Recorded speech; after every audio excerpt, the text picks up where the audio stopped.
time!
Boys and girls, children of all ages, welcome back to the ESFL. It is July 19th, and we have another exhibition card for you. Amazing fights going to be here. 15 in total. I am your host and commentator for the evening today of events, Kingsley, and alongside me is the one, the only Drake. Drake, how you doing today, man? Doing good, Kingsley. I'm really excited for this card. We've got some super sick fights, and really thankful to be back here on the ESFL stage again. We got an incredible main event with Trickzzy versus EK Warrior. Really looking forward to that one. Yeah, absolutely. Let's take a look at the fight card right now, because, like, as you said, EK Warrior versus Trickzzy. Trickzzy is trying to find his way back. Had a tough run of events in the last exhibition cards. Can he finally get that elusive main event win? We will have to find out. And then our co-main event, Wordlife versus Treehouse. Both tough, edged competitors are ready to make themselves known. And then just looking around the card, you have people like Sniper Phenom, had an amazing debut, working their way back. Ball doing work. It's in a bit of the card. So many high-level names in this card, and it's only going to be bigger from here. Drake, what are you looking forward to the most? Are you looking for some surprises? Or are you looking for the top dog to stay the top dog? Like you mentioned, a lot of familiar faces on the card, but we also have a lot of debuts. We have a lot of guys making their ESFL debuts, and we know the ESFL is where the best competitors in the world compete. So I'm really looking forward to seeing how these new guys do on this ESFL stage. But of course, we got familiar faces like Jody, BJJ, Wooly Genius making another appearance, Kyrian Crow, a lot of familiar faces.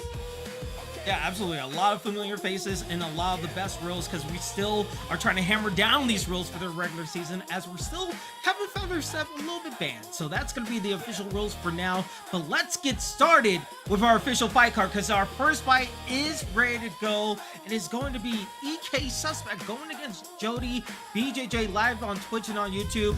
Drake, on these competitors, what do you have for the information of these guys?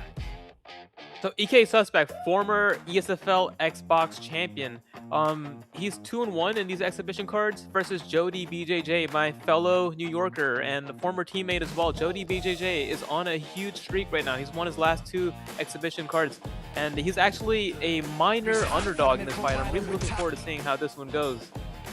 Yeah, absolutely. We'll have to see how this goes because also it's in the bantamweight division. A lot of people that they can use, a lot of great fighters like a Jose Aldo, you got TJ Dillashaw, Peter Yan potentially as the selections. And as we see here, we know that we're looking at the WTC odds right now. And so far, Suspect is the leading go-getter in that legacy score. So what do you think he's going to be using against someone that he has favorable odds against here? Well, he's a former champion for a reason. He has main event experience. He has that composure. So that could be the big deciding factor. Jody BJJ, no slouch in there. He's beaten a lot of good players, and I believe he's on that championship level himself. Yeah, we'll have to see how it goes down as the fighters are selected. The fights are ready to go. This is going to be a good one. It is one of our final exhibition cards. We still have plenty more to go, but this is our first one of this exhibition card. EK Suspect in the red gloves using TJ Dillashaw, going against Jody in the blue gloves using Peter Yan. All right, we're seeing good combinations coming out from EK Suspect. This guy's going at it right away, straight into the pocket. I like how Suspect is using Dillashaw. He's actually pressuring a lot here. And Jody BJJ, I do think he has the power advantage here with this Peter Yan pick. And Jody BJJ, he's really good in the pocket. This is not the kind of fight you want to have against Jody. Yeah, and we'll have to see Jody is trying to go his way back, but oh my god, a head kick into the body shots from Suspect, but Suspect getting a taste of his own medicine. We're gonna buy a nice uppercut landing. Every time you attack the body, you gotta watch out for those uppercuts, but so far we're seeing a lot of blocking, but a lot of strikes are getting through as both head held are just blinking a little bit, especially with these strikes. This is the kind of fight that favors Jody. Jody does really well right here in the pocket, especially with Peter Yan, who has a higher power stat and a higher block stat than TJ Dillashaw. Yeah, we see a nice little slip. We're seeing a lot more parries into this, like, first couple of moments of this fight right here. But every time we see a parry, it seems like the body shots are being more susceptible. Are you trying to see if the body shots could be more implemented into the later parts of this round? Because look at this, already body shots straight to the head, too. Yeah, the thing with the parries is that you could try to bait it out with a feint and then hit the body at the end or then coming back up top. But that parry could get you in trouble sometimes. You could get flashed. We've seen some weird tracking happen on this game. We're tracking his head, but that's not a weird track as he gets a rock. Suspect going against his opponent. Oh, needs to watch out. Back and forth. Jody able to answer back with a rock of his own. Both of these guys fighting like they have somewhere to be, and Suspect does have that flow state on, and Jody beautifully times the takedown right as he was getting in that flow state and getting into the zone. It's very smart by Jody BJJ.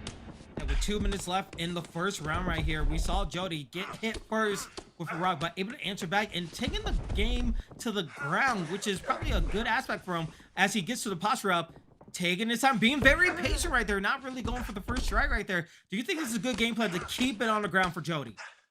Jody does have an advantage on the ground here. He is Jody BJJ for a reason. He has that experience in Brazilian Jiu-Jitsu, and it doesn't always translate to the game, but Jody is an elite grappler as well, and that TJ Dillashaw was really getting off on him on the feet. We saw him get the first rock. He's really taking the body apart, and Jody gets a full mount here, but does not get the denial. Yeah, he just barely had it for a second, but still 50 seconds to possibly get 2 pot trial opportunities. Here's the first one right here. Tries to go over strike and instantly gets slipped up from Suspect, and now Suspect is trying to get back in, trying to answer back. He has the stamina advantage for these 30 seconds he have. All right, to the body with the hooks landing so nicely right there, Drake. This is a crazy pace for a fight here. Both of these guys fighting like they have somewhere to be on. Oh, Jody drops him. That is huge with 15 seconds. Able to get a knockdown right there. Jody still answering back. Suspect needs to find a way to get back in, but he's just going to let the round end.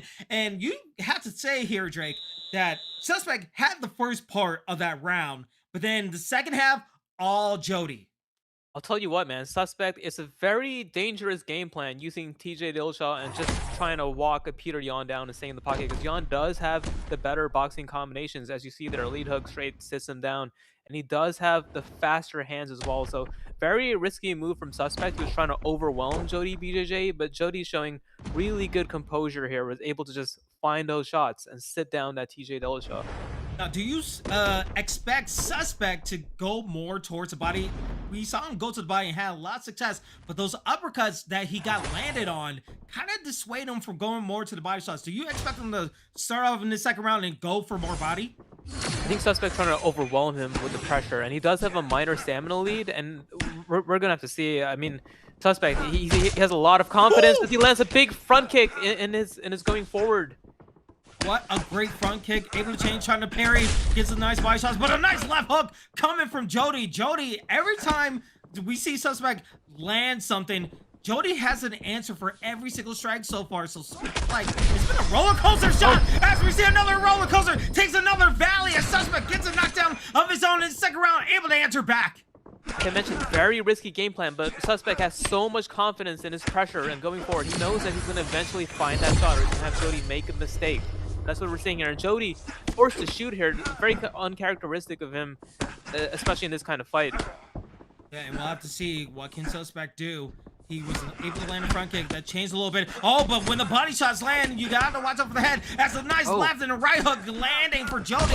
Jody being a little bit of a counter puncher, and it works to his benefit. Able to get the knockdown, trying to bring his opponent back to the cage right here. Put him in a clinching position, trying to see if he can bring him down here, Drake. And there was a recent update with the game where they changed the flow state visual. So I didn't even realize, but Suspect activated his flow state, and that's why Jody shot that double leg bail there, which is very, very clever. Now Jody looking to just ride out this round here. He knows he has the first round in the bag, and he takes full amount here. Let's see what he can do on top. Plenty of time, not less than 1 minute. He has like nearly half of the round to do some damage right here. He was able to not get a single strike in the posture up in the first round because of a slip, but now let's see if he's able to find his opportunity right here. But no, he asks us to stand up. I mean, who could blame him? He was able to get 2 knockdowns, and now he's standing back up to a stand-up game. Does have the head held pretty low on TJ Dillashaw, and like I mentioned, just one counter punch from Yan could really set Dillashaw down, but he is at a stamina disadvantage, and like I mentioned, Suspect is so confident that he's going to land that shot. It's very intimidating when someone is just walking you down with no fear, but he has to be careful. Oh, as Jody lands a big lead uppercut. Yeah, he lands it very nicely, but right now the combinations of range from Jody is looking really nicely as he's still trying to play a little bit more of a counter puncher, trying to wait for that one shot as he gets that shot into the half guard, his third takedown in the fight. Beautiful single leg from Jody, really mixing it up really well here, and that's what you have to do when someone's pressuring you. You have to do something to disrupt that rhythm, whether it's shoot a takedown, shoot a double leg bail, clinch them up a little bit, something to take them out of that rhythm. Yeah, and we'll see if the rhythm could work for both competitors as the posture up gets reversed by Suspect. Now his opportunity, able to get denied right there. Stamina is fairly low for both competitors, but Jody on the back side of it with 25 seconds left in the second round. It goes topsy-turvy as we see another reversal from Jody. Can he find a posture up opportunity? But it seems like he's very much comfortable just staying in this position and just popping shots right here. Very chaotic fight. I'm really surprised we're getting into the third round here, considering how fast of a pace these guys started. And I think Jody might be up 2 rounds. He did get a knockdown at the end of round 1 and round 2 as well. So I think that's why Jody was content with just, just getting those takedowns and laying on top. And just Dillashaw did get a knockdown in that round. So I don't know how that round is being judged. That could be a 10-10 round, or I would like to see the stats. Yeah, God, but if we get a 10-10 round again, that would be crazy. But as you said, both guys got a knockdown in that second round. But I think the stun also helped out Jody in that situation. He was able to get a stun and a knockdown, even though it was just the slightest decision. We'll have to see in this third round. Suspect could be going for the kitchen sink and try to throw it away against his opponent, because the third and final round of our first fight is right here. Can Suspect able to get the finish, or will Jody continue his knockdown dominance? We'll have to find out. Already the body shots are coming in for both competitors, and just one simple left hook already rocked Suspect, and now Suspect on the back foot, and we see Jody, oh, almost a slip right there, not able to capitalize, but so far you have to be very precautious right here. It's the second time Jody's landed that block counter from when Suspect goes to the body twice. Jody's got to read there on his timing. Yeah, you have to see if the read is going to work. A head kick missing, and a nice slip. Good defensive ability from Jody. Front kick lands again. The second time was just so nice. And now the body shots and the knockdown. Suspect able to change his fight on its head. Able to get everything he wants, even though a leg kick pops out from Jody. Jody is now on the defensive side. Oh, just miss. It's that bicycle kick that he caught him with twice. That's what led to these big exchanges. He's able to time that TJ Dillashaw front kick, something that we don't see a lot of players use on Dillashaw anymore, but Suspect is showing it is still very effective.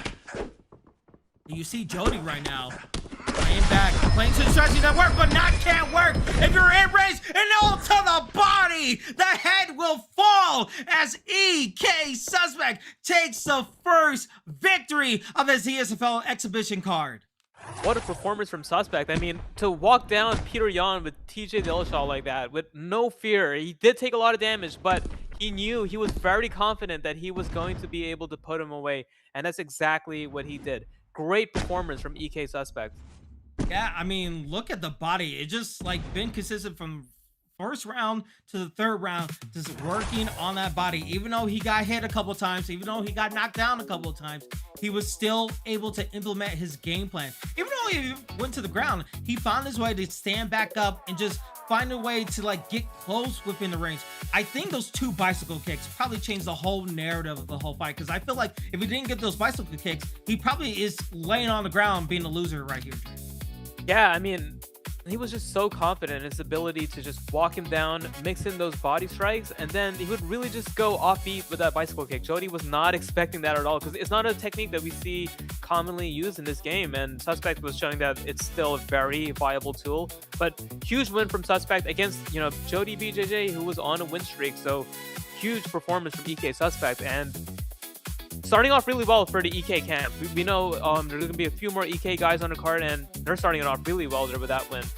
Yeah, especially in our main event, which is going to be happening later, because today is July 19th. It's our ESFL exhibition card. I am here with Drake. I am Kingsley. We are super excited to be here live on Twitch and on YouTube to bring you all the amazing fights that we're going to be having for you. So let's get ready for our second fight here, Drake. And it's going to be EK Declan going against Jesse 14. And this one, we know that someone is making their debut, but Declan, he has been in the ESFL for a round. What do you have on the scout report for both these gentlemen? So yeah, Declan has been in the ESFL before. It's on a bit of a losing streak right now, but we saw that EK camp is very hot right now, and we'll have to see what kind of work Delkin has been put in. I do know some things about Jesse. Jesse has been in the community for a while. He's competed in pretty much every league to a decent level. He's competed in primetime PC. So Jesse, although this is the ESFL debut, he does have live card experience. However, the lights shine brightest here in the ESFL. Yeah, the ESFL debut jitters are real, but sometimes we see someone pop out in that spotlight and just turn everything into chaos by showing how great they are. And all right, we're seeing the fighter selection screen as we're past the tell of the tape. Ilya Topuria versus King Bobby Green, which is interesting, especially with the hat. I didn't know you could put the hat on the fighter. That's pretty cool. But this once you max out the levels, you get the hat. That's crazy. So in this fight, we know that Topuria, hands of power, like incredible power with Ilya Topuria. King Bobby Green, he's like a jack of all trades when it goes to this type of fight right here. Yeah, Green has a reach advantage and he has a speed advantage, but Topuria, just one shot is going to take away so much of his health. And again, let's tell you where the fighters are. Declan's on the right side using Bobby Green, King Green, in the blue gloves. Topuria is being used by Jesse on the left side using the red gloves. And already we're seeing a little bit of a good movement from Declan. Declan doing a nice job. Able to just pop off that straight a little bit there. Yeah, Declan's doing a good job using his footwork, keeping his fight in that jab cross range. Which, as I say that, he gets dropped by a big uppercut as he went into the pocket, into the boxing range there, which is something I do not advise against Ilya Topuria, 100 power. Yeah, as soon as I couple him on this range, he instantly gets popped in the phone booth. And right now getting taken down. Jesse doing a great job, even though they're in the sprawl. We're seeing Declan able to get back up. And so far, it just seems like Jesse is feeling very comfortable, knows how it feels to be in the ESFL, and just like working his way through. It seems like he's already approved of that the way he's playing right now. Absolutely. I mean, Jesse's been around for a little while, and smart move there. Gets the knockdown and then immediately shoots for the takedown, just trying to control him right out this round here. But Declan doing a good job powering right back up to his feet. Yeah, and we'll have to see what can Declan do. Not able to get the benefit of the striking. Can he do anything with the wrestling, but not able to go back to neutral stance. Oh, good straight shot to the body from Declan, but Declan needs to find that range. He can't get into the circle of pain from Jesse, because Jesse will use Superior, but the combination's coming in from Declan right there. We saw just one shot can really make a big difference for this elite support. Declan has to play this really smart now because now he's at a health disadvantage and a stamina disadvantage from the wrestling as well. Jesse did a good job of using that wrestling, not really to control him, but just to like make him work a little bit more and drain that stamina bar. Yeah, and we're already seeing a cut on to Declan's fighter. Needs to switch ends constantly to make sure he's not hurt. But look at that. A simple 1-2, and already the head health is like halfway done. But the way the strikes, with good combinations coming up from King Bobby Green. Declan's doing a nice job to just land the combinations, just not trying to be a punching bag. But a takedown once again from Jesse, as that's the second one of the fight. Yeah, and this is just a really tough matchup for Declan. I mean, this is a game where almost every character is viable, but Ilya Taporia is just so powerful. Just 2 shots can, like I said, really make a huge difference here. And Jesse's finding a really smart game here, just doing the damage on the feet and then securing the rounds with the takedowns. We're in 35 seconds left. First posture up, able to land the body shot from Jesse, but Jesse's still taking control of this whole fight so far. Had a knockdown, had a stun. This is what he wants to do to seal the round with 15 seconds left. And it seems like Declan's just going to go back to the corner, trying to rest up for the second round, because right now it has been all Jesse all first round. Yeah, huge round from Jesse. I mean, he's fighting like this is, you know, his 4th, 5th fight in the ESFL. I mean, just using a beautiful game plan, just hurting him on the feet and then securing the rounds with those takedowns. Declan is in a huge deficit going into this second round. He's at a stamina deficit and a head health deficit. I'm interested in seeing what kind of adjustments he makes there. And you see that Declan is not even trying to touch gloves. He's like, you know, I'm just here to fight. I want to put on a show for people. And right now he's landing some combinations, but in the body shots, needs to land a little bit more. Jesse able to land. Look at that. All the combinations from Declan, and Jesse just hits a nice little straight while the stamina was low and able to rock his opponent once again. But the combinations come back from Declan. Declan's still not slouching either. He's still hitting the strike, trying to land a head kick, not able to land fully as he's still trying to trade in the pocket. Declan there, he looks like he's just kind of like letting it go now. Now he's like, you know what, I'm already at a disadvantage. I'm just going to start throwing. And he's actually having some success with that. Landed a big cross upstairs, the nice takedown there.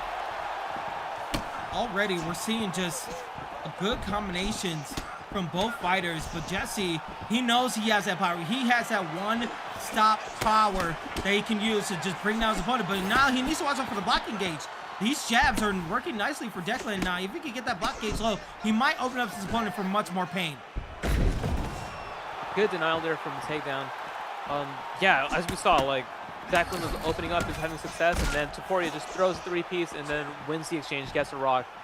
Really tough matchup here. And these takedown mix-ups are not making it any easier either, because you're not sure if you should be blocking low to defend the takedowns or blocking high to defend the power of Ilya Taporia. So Jesse's doing a really good job just making this really challenging for Declan. Yeah, along with challenging him, he's making him think a lot more, using a little bit more brain power, because not only that he has like the cut on his head that he needs to watch out for, but just going for the body, going for the kicks, going for everything he wants. He's just giving him a lot of things that his opponent needs to watch out for. Now this is opportunity for Declan, but doesn't take advantage of it. He didn't want to use the backside. He wanted to keep his standing up. But now the takedown, his 4th takedown for Jesse as he goes into side control. I mean, how deflating is that when you're trying to implement your game plan, but now you're just getting destroyed on the ground game and in the stand-up? Oh yeah, it's absolutely demoralizing. I mean, he's getting rocked on the feet and then taken down almost at will here. And Jesse's going for a rear naked choke here. Let's see if he can sink this in. It's a fake right there. Oh, he almost had that. If he had gotten that denial there, he would have been able to lock in a really devastating rear naked choke, but he advances to full mount anyways. Let's see what kind of damage he can do here. Full mount with less than a minute to go. Able to pop some shots onto the face of Declan. Declan is still in a little bit of trouble. That stamina is fairly low. Somewhat even, but 40 seconds. He has time for another post drop opportunity, but now in the half guard. You see Declan trying to answer back. Oh, but a good submission attempt to a dart choke right here. Could this be the moment? He's able to get it. That bar is super low right there. Wow, what a sub counter there from Jesse. And he's going for a second dart choke. Or Kimura, this could be it here. Let's see if he can sink this in. Can we see another buzzer beater? 5 seconds right here.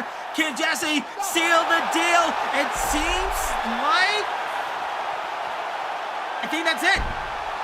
Yes, Yes. that's the win. That is the win for Jesse. The buzzer beater happened. He was able to get the Kimura, and that's how you seal the deal for Jesse. Jesse looked phenomenal in that fight, just mixing in the striking, the wrestling. It was really tough fight for Declan, but man, Jesse left no stones unturned there. And to get a Kimura finish in the ESFL, that's a pretty rare submission to pull off. Yeah, and it seems like we have like some salty grapes in the chat a little bit. You know what? It's you kind of understand it though, right? Because even though you try to keep it standing up, you got knocked down, you got rocked, and then you're getting constantly taken down, constantly.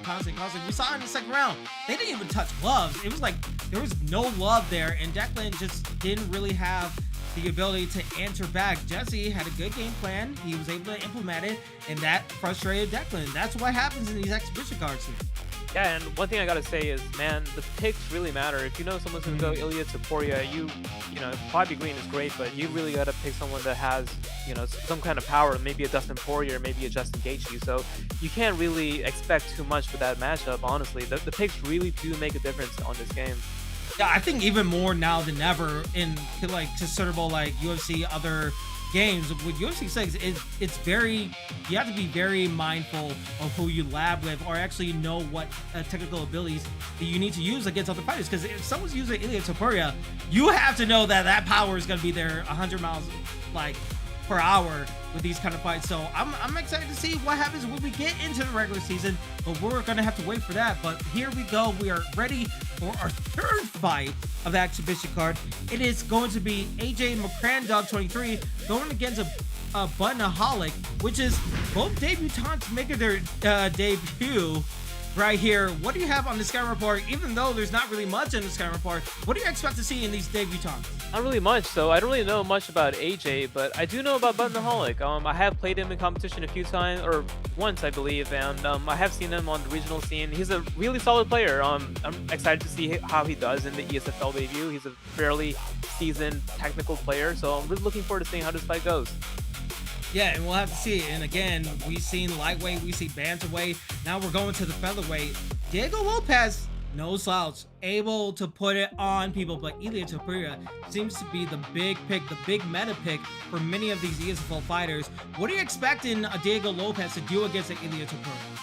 So he does have the length and reach advantage, so I would, you know, stay at range a little bit more, and he does have the power to win some of these exchanges here if he's able to, you know, throw his combinations a little bit faster. So Diego Lopez is a solid Taporia counter, and of course, you know, he could grapple with Taporia. Bobby Green doesn't have much of a bottom game. Diego Lopez is phenomenal off his back. He's got really good full guard sweep. He's got a rubber guard, so this is a more even matchup than the last one. Yeah, we'll have to see how it plays out in the contest right here. AJ on the left side using Diego Lopez. We have Button using Ilya Taporia on the right side in the blue gloves. Oh, good head kick so far from Ilya. Button doing a nice job to just answer some of the hits against his opponent. But now here we go. Both guys staying in the center of the octagon. Do you think this is a good strategy for both competitors in this situation? Well, we're seeing that Diego Lopez had held diminished pretty quickly from just, you know, singular punches from Ilya Taporia, so I'm not sure how good of a strategy. And there's another head kick here. Buttonaholic is starting off really fast, doing a lot of good damage to the head health of this Diego Lopez early on. Yeah, and you're seeing the bailouts from some of these strikes for both competitors, especially from AJ. We see the body shots coming in, and it seems like the range is not fully there. Do you think it's a little bit of nerves when he's not committing to shots, or do you think it just needs to be a little bit like he's trying to bait something out? Yeah, it could definitely be nerves. I know sometimes, you know, when I'm nervous for a fight, I'll just throw this stuff out and it'll kind of whiff. You know, this is a debut for both guys, so we gotta wonder how much those are. As he gets a beautiful block counter there, he's able to really capitalize off of that block with a combination, something you don't see often. Yeah, and one excellent thing that I just saw from AJ is like he was able to land like a 3-hit combination, even though he gets hit with a leg kick, but knowing when to stop, not like be overzealous after getting damage against your opponent. When you're able to know like what you can do and when to get out, I think that's going to be huge for both of these competitors. Absolutely, especially against an Ilya Taporia, and Button is doing a really good job of using the kicks of Ilya Taporia. He's throwing a lot of lead high kicks, a lot of lead body kicks, and kicks. Oh, and he lands a big slip counter there. And kicks in this game are really fast, and a slip hook. Buttonaholic is really putting it on Diego Lopez right now. We could be close to seeing a stun. Yeah, we can see it close to being sun, but I think the most dangerous thing is that Bud is not only going for just ahead, he's using kicks high and low, going like just attacking high and low. And when you don't know when exactly your opponent is like, predictable, it creates like unknown chaos that you need to worry about. And AJ is doing a nice job just staying into the phone booth, really trying to find his way with a nice body shot. That's what he needs to do. But these combinations, especially with that doctor bag on his icon, he needs to watch out. Yeah, and AJ does have a stamina advantage right now, and that could play a big factor into the later rounds here. And he's starting to do some really good work here at the end of this round here. He's starting to come forward a little bit more, landing more body kicks. And there's a beautiful takedown attempt. That's going to be good to just keep... Oh! And he gets spun by a big head kick. Big head kick landed for Button, but again, able to get hit with a nice two-piece combination. But that's the thing that we're seeing for Button. It's not only the head kicks, is that he's denying the takedowns, he's able to play his range, and when he sees opening, he's going for those head kicks. Like right there! As soon as we call it, the third one lands, and now he's rocked him for a second time, and now it's up to AJ. What can you do to answer back? He needs to find a way to get out of that head kick range. So tracking in this game is also a little bit tough because Diego Lopez is so tall. There's a potential where he could try to duck a head kick and still get hit by the head kick. That's something we've actually seen happen quite often in this game in a competition. So, you know, he was doing a really good job there at the end of that round to pressure him a little bit more and take away, you know, those rangy weapons like the lead body kick and the lead head kick. But then he got caught with one head kick and that changed around there. So it's going to be tough. I would say start, you know, level changing a little bit more. Start mixing in that takedown threat. Even just faking the takedown could get him to drop his hands a little bit more. Yeah, and we saw in that replay, it was this, both guys were trading in the pocket, but just one left hook was able to rock AJ. AJ needs to do a better job, even though he's trying to go for a leg kick. Not really getting a takedown for Button, but Button able to answer back. But those left hooks are deadly. Good combinations working to the body. AJ doing a nice job in the early parts of this round, but needs to be careful because that counter left hook is just waiting in the wings. Yeah, and Button is just doing a really good job of finding these counters right now. He's really looking good, mixing in kicks, hands, slip counters, and he's got that flow state meter ready too. So it could be really big problems for AJ here soon. Yeah, both flow state is locked and loaded. As we see, the toe strikes landing lower third, 41-26. In favor of AJ is just the power of Button. Just lands a vicious uppercut, able to knock down his opponent. And now AJ still getting knocked down, still trying to trail behind, able to get the takedown, but the good defense from Button. Button with the head kicks and just the counter shots has just been working so nicely. Buttonaholic looks really on point here. Like I mentioned, I believe he's the more seasoned of the two competitors. He has a lot more experience in competition. So I'm not sure if I've seen AJ on any other leagues, but Button looks really sharp right now, landing kicks, hooks. He's really looking sharp here. Yeah, and AJ is getting some answers. He's able to land on the body and land a combination. It's just the power as he's able to block it. That could have been very punishing for AJ, but AJ able to still block. But a left hook into a duck, into a body. Button is put in the buttons, trying to wrap this whole thing up as soon as possible in the second round here. He's starting to do a lot of damage here. We could see Diego Lopez crumble any second now. I would really like to see AJ switch up the game plan and look for a takedown here because that's really his only way of winning, but Button's done a really good job of blocking all those takedowns, so it's not like he hasn't been trying. And mind you, a little quick thing is that even though AJ is getting hit into the head, the body shots onto Button have been working, but when you get hit with an uppercut like that, that knocks you down, and now that's his last legs. But for AJ, I still think his avenue for victory could be working by because he is landing very nicely towards the body there. Yeah, he's starting to accumulate some good body damage here, but that stamina lead that he had at the start of this round is completely diminished due to all the damage he's taken, and he gets tripped, and there's a... We got a nice little T-pose, and that lands into a stack card, and Button's about to wrap this jacket up as he is winning the third fight of this exhibition card. Man, put a button on it, because he just put a button on his debut. Huge win for Buttonaholic. He looked really sharp there. That's 2 in a row for Ilya Taporia players, and Buttonaholic was doing a really good job of defending all those takedowns and then using the hands and kicks of Ilya Taporia really well. Yeah, and to Button's credit, it wasn't only just like the takedown denials, is that every time we got hit with a combination, able to land that left hook, able to land the uppercuts when he needed. When he saw his opponent going down, and the head kicks too. Like that was also like a minor subplot. Even though he's getting hit to the body, when he saw his opponent go to the body, head kick, body shot, just going with the left hook, it landed so pretty. And I'm excited to see what he does. I think he definitely needs to get like another exhibition fight, but I would love to see what he does in the regular season, because the way he's landing stuff, even though it was his debut, there's some little potential there. Oh yeah, he looks so sharp. I mean, yeah, with Taporia, most people think you have to worry about just the hands, but Holland showed there that you have to also worry about the kicks, the lead body kicks, the high kicks, and then also those beautiful slip counters. He was really putting it all together there, so I'm really looking forward to seeing what Button Holland does next in the ESFL. Yeah, and we'll have to see what more comes of that fighter. We'll see where he lands with the next fight card whenever he signs, because you guys can also sign up too.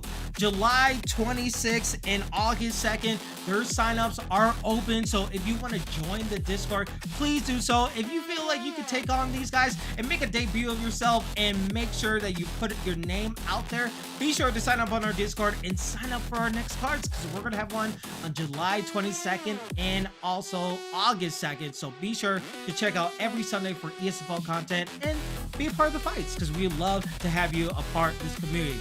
All right, since we got that sub down, let's get ready for our fourth fight of the evening. This one is sure to be a good one, and it's going to be Taz versus, and I apologize if I butcher your name, D King Ledger. I want to say that's how you say your name. I want to abbreviate to DK. But these guys, what do you have here on this scouting report for these guys? Well, not much on Ledger. I don't think this might be his ESFL debut also, but we don't have too many notes on him. As far as Taz, his last fight was against Fadinator back in 2022. You know, Fadinator is one of the best players to ever play this game, and you know, to be in the cage with him is a huge rub, win or lose. So I'm looking forward to seeing how Taz performs in this fight. And we'll have to see Taz. I want to say it's on the right side, and we've seen that Ilya Topuria is 2-0 on these exhibition cards. Can he make it to 3-0, and can Taz use it really nicely? But DK using Khabib, that's a whole different equation. You had Bobby Green, you had Diego Lopez. Khabib is a whole different animal when it comes to the situation of solving the Ilya Topuria problem. Oh yeah, Khabib is going to be someone to actually match the OP-ness of Ilya Topuria. He's got incredibly fast takedowns, and in this game he actually has really good hands too. His hooks, his overhands, his body shots are really fast in this game. So Khabib can also strike in this game. He's not just a wrestler.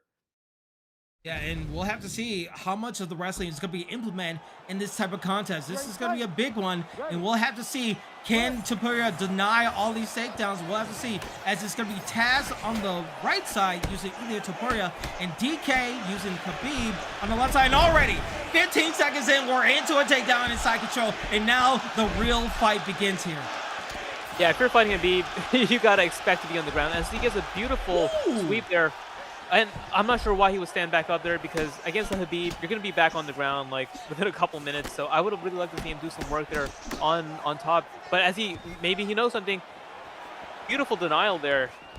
Yeah, a great denial, but it's also, you got to think, like, for Taz, it's got to be the confidence, right? You're able to strike with him, you're able to get taken down, but you're able to get out really nicely. And all these combinations are landing onto DK. DK needs to protect himself at all times, because right now, he's getting pieced up, even though his takedowns wasn't really the takedowns had to be his game plan, but now he has to use his striking. As he goes for a third takedown, he's able to land it. And that's what I mean there. I mean, he was able to do a lot of damage on the feet there, getting a big stun and possibly close to putting him out. But as I mentioned, this fight is going to eventually end up on the ground. But he has so much confidence in Ilya Topuria and the power when he's pressuring forward. He doesn't really care. He doesn't really care, but with 3 minutes ago, how much time do you let be on the ground? Because he was able to get back up, and he gets back up right there. Now it's out to Taz. He knows the takedowns are going to be coming. He knows that his opponent is going to watch out for it. And now the slips away from DK. DK's doing a good job trying to land back in. And that's no, he gets denied. Taz doing a great job denying these takedowns. Beautiful denial from Taz. Taz looks really sharp right now, denying takedowns, using really good jiu-jitsu to get back up to his feet, and then just putting the hands on Khabib here. Another beautiful denial. And now this is where DK Do you keep doing the takedowns or do you try to go more striking? Because the clinch, that's a good variation of the game plan right there. But needs to watch out when he's in that pocket, trying to land that left hook. Will not really get much. He still get damage. Nice 1-2 from DK, but needs to do more. Trying to go for overhand. Good parry from Taz right there. Yeah, Taz is looking really sharp. You know, if I'm the Habib player, it's time to start mixing in, and he lands a big uppercut there. As I was saying, starting to mix in the striking a little bit more, just to get him to bring his hands up high. Oh, and beautiful duck counter followed by a lead body kick. And a good takedown. That's, I want to say, the third takedown for DK, as he's able to get the takedowns, but where is the damage? Where is the scoring that he needs? He has under 55 seconds.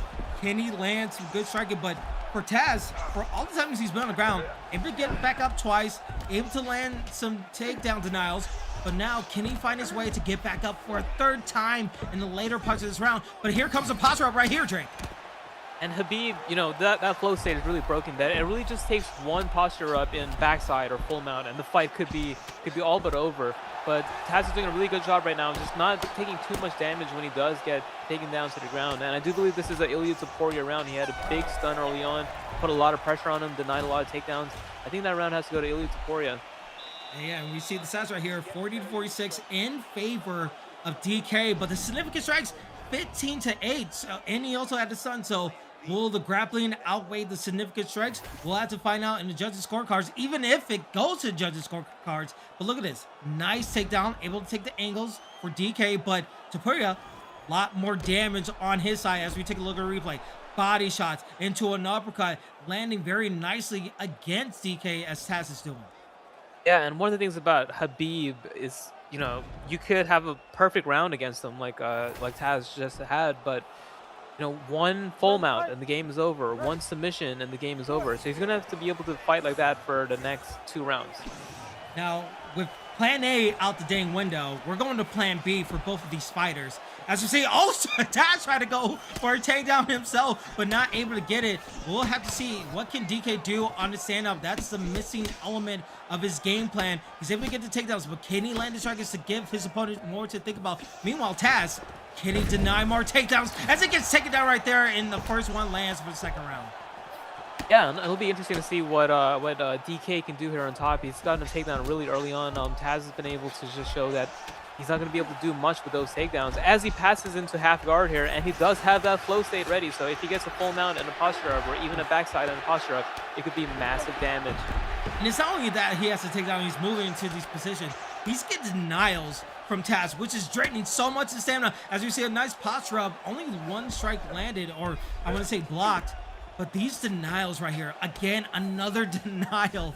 And it's getting like very scary. You say you don't want him to get in a full mount, but if he lands a full state, it could be damaging. But the cage butterfly, this is a new opportunity for Taz to get back up. Beautiful use of that cage butterfly there, because that was a really bad position being in full mount. And he gets a little bit too predictable there with the backpack. Oh, and beautiful takedown defense. He denies a turning takedown against the cage. Taporia now pressuring him, eats a big uppercut. Eats a big uppercut, trying to go for a takedown right here, but gets denied nicely from Taz. Taz is trying to land the body. Who is going to land the uppercut? The uppercut seems the move of the striking of both these competitors. Who is going to go for a down strike, but nice combinations coming up from Taz, keeping his opponent back to the cage. We see DK trying to avoid the back of the octagon, but he's not able to go to the clinch and try to push him away. Oh, but we see a submission attempt, gets denied, and now to a posture from Taz. This is opportunity right here. Taz still has that flow state ready against the cage as well. This could be a good time to just let that go, secure this round, and perhaps even put that Habib away. Yeah, he's able to get the nice uppercut, finding his way out of the distance. So you see the non-committal from DK trying to bail something out from his opponent, but Taz still keeping an even mind. Nice left hook when he saw the takedown going landing, but here we go. Can we see another takedown denial? We do, and now his back is to the cage right here, and now Taz is all over him. Yeah, and this is where you don't want to be as Habib. You don't want to have your back against the cage, especially with that flow state ready. And I believe this is another Taporia round. He's done a really good job of, as he gets a big 3-piece there, bringing it up to the body and then going up top. Oh, you see that uppercut almost landed, but the takedown was just fast enough for DK to land. But again, every time you get these takedowns, now this is where you could use your like nice hammer fist to land some damage, trying to even things up. But here we go, full mount. Really unleashed the full flow state, but doesn't get it down. He's onto the back mount. Oh, goes for a submission attempt right here, Drake. He's only got 10 seconds. It'll be interesting to see if he can sting this in, and he can. Yeah, that's a very hard entry for the rear naked choke. I mean, that's got to be another Ilya Taporia round. I mean, Habib did get some good takedowns, but was not able to do much with it. He had that full mount at one point, but Taporia was able to slide out of there and get that cage butterfly. Habib needs a finish here, and he's more than capable of getting a finish, especially if he's able to get full mount again. But right now, Taz just looks really sharp at Ilya Taporia. Yeah, Taz looked amazing, but one thing we have to say for DK, he was able to get that first uppercut in the first replay right there, but with all the takedowns and with all the ground control, you're losing the significant strikes and the total strikes in that second round. You would probably have to go for it all, but for Taz, what do you think? He just plays it safe, or do you think he's going to go for the knockout right here? I think you should keep fighting exactly like how you fought in round 1 and 2. If you play too safe, sometimes you can end up in really bad positions and kind of sell fights. It happens to like every good player, I feel like, at some point. But I would just keep fighting the exact same. And he puts on the flow state. Oh, it's just to beat down. Perfect timing for a flow state. Able to get the combinations into a knockdown, going to a posture up, getting back up. He's just taunting his opponent, going back and forth for the posture up. And oh, this could be it. Can he just ground and pound? Could be the smash is in there. And we see Taz able to get it as we are 3-0 with Ilya Taporia as Taz gets a TKO victory. Taporia players have been undefeated tonight, and Taz looked really good there. He was able to just defend all the takedowns. And even the ones he did get, DK couldn't do much with them, and he just looked really sharp with his pressure and his boxing. Yeah, it wasn't even just his pressure. It was just his defense. His defense was so nice. He knew when the Khabib was like, all right, I'm going to set up for the ground game. I set up for takedowns. You can take me down 4 times out of 7. What can you do with it? And just his get-ups, his maneuverability to go to the cage butterfly, to get back up, knowing that he could go for a posture up, but stand back up. Give him other things to think about. I think Taz did a great job mentally of going against his opponent, and hopefully we'll get to see more, because that was just a good, excellent performance from him. Yeah, and I think that's why he was just so confident with just letting his hands go, because he knew that even if you take me down, I'm going to get back up, or you're not going to be able to do anything on the ground. So that's why he's able to just throw those hooks, throw those uppercuts with kind of like reckless abandon, because he was just so confident in his bottom game. And we'll have to see if that translates to our next fight, because our next fight is ready to go. It is our number 5 fight with AG going against Clover. With these guys, they're not debutants. They have been in the ESFL before. What do you expect to see on this scout report here? All right, so yeah, Clover's last fight was against Zayaf, who's a legend. He's fought a lot of other good players as well, such as EK Capelot. And yeah, AG he's coming off of a few losses. He lost his last exhibition fight against Clover, so this is sort of a pick and fight. Both guys are just fighting to get back in that win column here. Yeah, and we see the legacy score given us by WTC. AG 371, Clover 391, and it's a pick'em fight in a prediction score right there. I want to see with the fighter selection screen here, what do you expect for both these guys? Because Alexandre Patoja, amazing. Kai Ascara, also amazing. But these fighters are going to have to dictate the pace of this type of fight. Yeah, so this is a really interesting matchup here. Like I said, both guys, coming off of losses, so both guys are going to be really fired up to get that win and get back in that win column here. And we're seeing a Pantoja versus Kaya Sakura here, and Pantoja is going to have a massive advantage here in the health stats and in the grappling as well. As you saw in your real-life fight, Pantoja was able to submit him in a round with that rear naked choke. But Asakura, he does have a lot of reach. He's got really good teeth, really good knees. He's going to have to play that back foot range game as he lands a big 3-piece there. Yeah, he is landing very nicely. We see AG doing a great job. Oh, but getting pieced up himself. We see Clover able to answer back. But right now, here comes the body shots. Range, but when you get into that range, you leave yourself open. That's a nice uppercut landing. We're going to a real fast pace right here. It's been non-stop with the striking, but they can do that with the flyweights. You get a lot more stamina. You get a lot more punches landing. But a nice takedown from AG. And that's where I mentioned Pantoja has the grappling advantage. He has so much better transitions, a lot better ground and pound, a lot more submissions, and he gets a full mount right away. Let's see what he can do here. And Asakura is able to escape, but we saw Asakura was doing a lot of good work on the feet. Oh, that's a really telegraphed transition there. Oh, and he's gonna go for that armbar. Oh, I'm not sure good if he arm. can complete this here. He has a stamina deficit. Asakura could slide out of this. He goes for a fake that drains his stamina even further.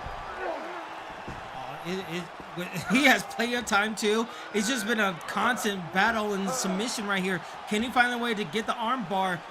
But so far, his stamina's getting low. He's still working on the hands. Arm bar trying to land. Oh, He's able to get it. And 2/3 of submission bar for Clover is already done. He needs to find a way to get out. There's no way we're going to have a first round submission right here, are we? that was a really slick submission from Pantoja. He was actually in a stamina deficit there going into that sub attempt, and I think that Asakura player kind of just panicked there. Was able to give up that armbar, which is huge because that's going to secure the round here for Pantoja. And with that will also come a lot of damage to the block gauge as well. Now, if you're Clover with like 150 left in this first round, would you try to get back up? But he's not going to get a chance to get back up. As AJ says, I'm not here for a long time. I am here for my time, as he is still fighting the hands. The stamina is low for Clover. Clover in massive trouble. The armbar is nearly there. The submission is locked in. AJ gets the submission victory in crazy time in the first round. Big win from AG, and this is sort of how the fight between Sakura and Pantoja went in real life. Kai was doing some good work on the feet, landing knees, landing uppercuts, and then Pantoja, as soon as he wanted to, was able to level change, get a takedown, get full mount, get an armbar, and just showing a big difference in the grappling levels. Now, as a casual like me, I avoid the submission game as much as possible because like sometimes I don't understand it. Tell me how technical that fight was between both competitors, because we see AG going for that submission offensive, but he didn't automatically go for that submission. He did a lot of like Yeah. work to get the. How do you get to that point? He did a lot of mind games there. Actually, it was actually quite crafty from AG. He had that armbar, but he was in a stamina deficit, and he did a lot of like fakes, fakes, fakes, and then eventually he did a real one, which caught Clover off guard, and he didn't expect that, and he was able to secure that armbar. And then once he was able to get that full guard armbar, sort of panicked there, didn't know what to do, got denied a few times, and really crafty stuff there from AG to get that submission victory in the first round. Yeah, and for Clover, for his side, I know like it's not the most spectacular way you want to be in this exhibition card, but he did fight a lot in that submission attempt. He was trying to find his way back in. He was able to get some good combinations. It's just like when you're in that submission defense and like your opponent is playing all those mind games. How the flame can that be? What can you work on in the lab to just like be prepared for more moments like that? Yeah, well, one of the best things about, or one of the first things I would say in this game is the best way to defend a submission is to not get put in a submission, because it can be very, risky once it's in there. It's almost like a guessing game sometimes. Arm bars are a little bit easier to defend than arm triangles, but just know what those denials are. Just do not get put in a submission, especially when you are at such a big grappling disadvantage against a Pantoja like that. Yeah, and we'll have to see. That's some like knowledge that you guys could take at home. If you want to lab that stuff, you want to not be Clover, and you want to be like AG, definitely lab it out, because that is very important. That separates you from the good to the great. So you definitely want to take notes on that as well. And I appreciate you, Drake, for giving your analysis on that, because we are ready for our next fight. And this one is also going to be a big one, because it's going to be Cerberus going against Bone doing work. We know a lot about Bone doing work, but what can you tell me about both competitors, starting with Cerberus? Yeah, really looking forward to this fight. Cerberus, he's on a 3-fight win streak in the ESFL. I mean, he's done a lot of good work here, and his last 2 wins in the ESFL, I believe, were with Bilal Muhammad. I believe he's the best Bilal Muhammad player in the comp scene right now, and he's going up against Bones doing work. He had a really tough fight against NM Mikey last time. Mikey's a really gamed opponent, though, one of the best strikers in the world, I believe. So Bone is going to look to bounce back from that loss and get himself back in the win column. Yeah, and we'll have to see Islam Makhachev versus Leon Edwards. Both these guys are going to put in so much fireworks into this contest. Will we see more of a ground game, or will we keep it striking? That is the answer that we're going to get very soon, as it's our 6th fight of the contest. Our co-main and main event are still coming up, guys, so you definitely want to check out that as soon as possible. But right now we have Bone doing work on the right side using Islam Makhachev going against Cerberus on the left side in the red gloves using Leon Edwards. And already different camera angle. I kind of like it. You get to see the atmosphere. You get to see the head kicks pop in a little bit. But right now, Bone doing work. loves to fight in the phone booth, loves to get close to his opponent. Meanwhile, Leon Edwards, we know that he has a head kick. Cerberus is going to use the kickboxing as much as possible. What can you see him using the body shots, especially the just the kicks in general, to just gain more Oh, respect against his opponent? that was a big head kick counter there, and he didn't get any damage as he gets taken down there. But yeah, Cerberus, like I mentioned before, he's mostly known for his grappling, but his striking has gotten really good lately. And he's gotten top position here with Islam Makhachev. Let's see what he can do. And as he chooses to stand back up there, I'm not sure if he's too confident in his ground game there, but Cerb looks really sharp here with those leg kicks early on. Yeah, Cerberus, what he's doing with the kicks, and especially with the straights. The straights have been Mhm. working, but just using the leg kicks, that would change everything up. But when you go to a takedown situation like this, what can Bone Doing Work do? Bone Doing Work tried to do a lot, but couldn't really get anything going. But now we see the a little bit of the body shot landing. It barely scraped, but a nice 1-2 into the body shot. Just a lot of hurt going the way of Bone Doing Work. For the last few times we saw Bone doing work, as he lands a good jab hook there. The last few times we saw Bone doing work, he looked a little bit too hesitant. He wasn't throwing too much. Mm. This time he's actually throwing a little bit more. And I think that's what he needs to do. He needs to take a little bit more risks. He needs to start throwing more combinations. Because right now, Cerberus is kind of just piecing away at him here. Yeah, it seems like his combinations going against like one stop power, but he's not really working to his benefit. Even though we see Bum didn't work, able to get another takedown in the side control, trying to work against his opponent. But when it goes to stand up, we see more combinations coming from one side than the other. Yeah. And Bone, Islam does have a big grappling advantage, but Bone choosing to stand up again there, very interesting to see. And there's a good jab hook there. That's what he needs to do more of, using more combinations, switching up his timing. And that's the Ooh. big one there. That was the biggest moment of the round there. Got a lot of damage off of that combination. Yeah, it could It's be. It could. Well, to go to your point, Drake. It could be a translation of like you're still going to do the takedowns, but your main access, because your opponent's going to be thinking about takedowns, is going for the striking. As we're under 1 minute right. here in the first round, he is landing more strikes after landing those takedowns. But Oh, you gotta be careful when you try to throw those body shots, because the combinations will be there. As a third takedown lands in the side control with 33 seconds left. and these takedowns of Islam Makhachev are so fast that it's really hard to get a late denial on them. And like you said, I think that he's really able to. Oh, and a beautiful Ooh. flip there from Cerberus.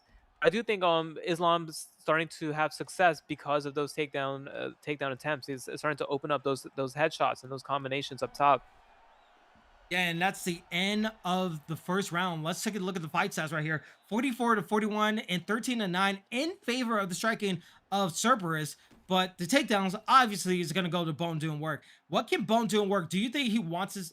Well, actually, he's been going to the get up as soon as he goes to the ground. Do you think this second round where he's going to stay more to the ground game if he gets it? I think he needs to do a little bit more of what he did at the end of that first round, which was mixing up the combinations to the head after the takedown attempt. So he's actually fighting a lot better than his last fights there. Really opening up a lot more and using his hands. Yeah, and we'll have to see what this second round is gonna bring up. We see that Cerberus landing combinations using leg kicks, able to get the uppercuts when he can. He is bringing that head health down. A Bone doing work, but Bone doing work. He's able to get some shots. He's able to get some straights in. He's able to land towards the body. He is landing a lot more than he did in the first round, using that elbow too. The quick shots from Bone doing work is landing very nicely. And one of the issues though is he's landing these shots in the orthodox stance, and Islam Makhachev does not have the best switch stance, and it looks like that he's just a lot more comfortable fighting in orthodox as he's having a hard time in southpaw. And oh, again, it's just the timing for Bone doing work. It's working really nicely. But again, when you get close, Cerberus is taking advantage of those phone boot trays. He's able to land more combinations. As a head kick landing, not able to get the full brunt of it, but able to land some more. Oh, but an uppercut! Perfect uppercut! As he saw Bone doing Oh, work going low, and that was huge. We see, oh, guys, both guys standing panicking. wrestling. Yeah, a little bit of wrestling right there. But man, Cerberus doing a nice job, able to answer with a nice rock. Yeah, Cerberus getting the better of that exchange there, and it was a close round until Cerberus was able to get that big stun there, and then unleashing a big four-piece and he ducks the head kick. Oh my god, that was extremely unlucky from Cerberus there. Ducks the head kick, but was not able to punish. You know, it's like with those ducking head kicks, you always want to like just attack like automatically, but you need to be like a little bit patient in those moments because like everything slows down, but you want to like attack it. But he's gonna attack with his float state right now as he sees his opportunity. He needs to get a little bit closer. Oh, but a head kick landing, same side, doesn't matter. Able to get the nice shot. Blockades halfway low. He's tracking the legs. God. He's doing a lot more combinations landing. Cerberus like a dog on a bone with 3 heads, able to go to the pause route, but nice blocking from Bone doing work right there. Surprised that wasn't it there. Cerberus, huge moment there. Was able to land that big head kick and that flow state. Oh, big. That could be it. Pound. It was almost it there, Drake. I mean, we saw it. It was constant pressure from the pause route, and he's gonna do it right here. Cerberus, and Cerberus able to get the TK victory over Bone doing work. And that's 4 wins in a row for Cerberus in the ESFL exhibition. He's going to be a problem once the season actually starts. And I'm looking forward to seeing Cerberus get a step up in competition next, having him take on a big name, having him have a bigger fight, because he's just been looking dominant in his last few fights there in the ESFL. Yeah, and let's remember what he did before he went into this ground game, into the pause route. It was just a flow state and the combinations after the flow state that really sealed the victory. He was able to land this one uppercut that landed rock. I don't know if it was like a slip from Bone doing work that was the wrong side, but I remember him ducking low, gets hit with an uppercut, and it was just non-stop pressure coming from Cerberus. Yeah, and he had a really beautiful flow state sequence there too. As soon as he got into that flow state, landed a big lead high kick, and landed another head kick, and then body kicks, and then leg kicks. I mean, he played Leon Edwards beautifully there. And Bone doing work, he did look a lot better than he did in his last 2 fights here in the ESFL. He's headed in the right direction. He's getting his hands out there a lot more. But Cerberus, he just looked so damn sharp today, just using all of his tools. Yeah, and you kind of have to do that. When you pick the right fighter and you lab it and you find a way to get it going, you're able to win that very nicely. And hopefully we get to see that more with the regular season, because again, we still have, like, along with this exhibition card, we have 2 more exhibition cards for you guys on July 26th and on August 2nd. So if you want to be a part of it, this could be your last chance to let your name be known before the regular season starts and everything goes into like when records count, when the pressure is even more higher. This is just for fun, and we want to show the love for UFC 6, but you want to make sure that you're on the Discord. You want to sign up for both these cards, because these are going to be your last opportunities to make a name for yourself. And Drake, you know, we've seen like people like Sniper Phenom, we see people like Button do so many great things so far in these exhibition cards that you definitely want to sign up. Yeah, absolutely. I mean, you know, this is an opportunity that a lot of these players don't get very often. So just getting an opportunity to fight in front of hundreds of people is a huge deal here. Yeah, it's a huge deal, and you want to be a part of it because it's only going to get bigger and better. And speaking of bigger and better, we have a lot more great fights for you guys. Again, our main event, it's going to be EK Warrior versus Trickzzy. It's going to be our co-main with Wordlife and Treehouse. So many great fighters are still yet to come, so let's get ready for our next fight. This one is going to be a bit of a banger. It's going to be MBK Migat going against TK Ungodly. One is making their debut in this contest, but TK Ungodly has been around the ESFL. What do you have on these competitors here, Drake? Yeah, TK Ungodly, you know, he has a name in the ESFL. He's been in many cards before. He's TKO'd Papadoc, a former ESFL champion, and MPK, looking forward to seeing how he does. This is the ESFL debut. We could see a lot of those jitters, as we mentioned before, but this is one of the exciting things about these exhibition cards, getting to see the new faces make a name for themselves, or at least attempt to. Yeah, and the attempt is like the biggest part. It's one thing to put your name out there, but what are you doing to like accomplish your attempt? I mean, these new cats are coming to this game with fresh eyes. They're discovering new tech that we haven't even thought of. So we'll have to see with a Tim Elliott going against a Brandon Moreno. Very interesting selections right here, but I'm ready to see like what we're gonna have. We've seen fast pace, we've seen slow pace, we've seen ground game being implemented. What are you expecting to see between these two competitors with the start of the early seconds of this first round? Yeah, so interesting pick with Tim Elliott. Tim Elliott's mostly a grappler. He's got really good jiu-jitsu, and Brandon Moreno, he can do it all. He's got really clean boxing and some really good wrestling takedowns and submissions as well. Very bold from the newcomer, I will say, to go Tim Elliott in his ESFL debut. Let's see if it backfires, or it could, you know, pay off in the other way and make a big name for himself. I mean, already he got hit with a head kick and he landed a head kick himself. He's able to use that range really nicely, and he's using some combinations I like so far. Beautiful jump, spin kick to the body there. That's something you don't see very often in this game. Yeah, absolutely. Like he's bringing out the tech. That's what we say about these debutants. They're bringing out the tech, and you're like, oh snap. I have to treat him like every other ESFL competitor and just make sure that you're on your piece of cues. But Ungodly on the right side using Brendan Moreno, he needs to make sure he weathers the storm. He knows how to weather the storm because he's been in ESFL. But what Mega needs to know is that he needs to make sure that he's able to land those home run hits. Because right now he's getting pushed back with these body shots, but he's still charging forward a little bit. Yeah, and he looks really confident there with Tim Elliott of all people. He's pressuring really well, using a lot of good head movement, a lot of good slips there, mixing in some unorthodox kicks, and he does have minor stamina advantage. It's very close. It's just so slightly. Like, to the naked eye, you could say, like, oh, it looks the same, but it's just so slightly that the stamina advantage is going one side. But look at the combinations from Ungodly. Able to land, get that block gauge fairly low, but you see the distance for MBK. MBK is just working his way back, not fully going to pressure, not trying to goad himself into the trades. He's just working his way back, but needs to watch out for the body shots. Yeah, like Brandon Moreno has a massive boxing advantage against Tim Elliott here. So when it comes to these pocket exchanges, he is going to have the advantage. So I'd like to see, oh, big head kick there, and to the body. What I would like to see more is, and he's starting to do it, is Brandon Moreno to push forward a little bit more and enter these boxing exchanges.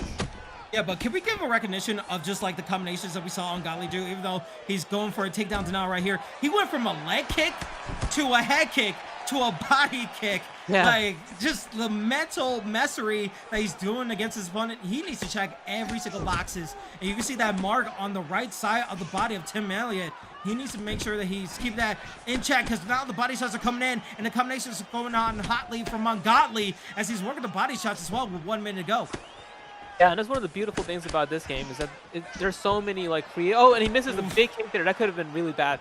Is that there's so many more things that you can chain in this game than you could in 5. It's just a lot more, allows you to be a lot more creative in 5. And he gets a big double-leg takedown there.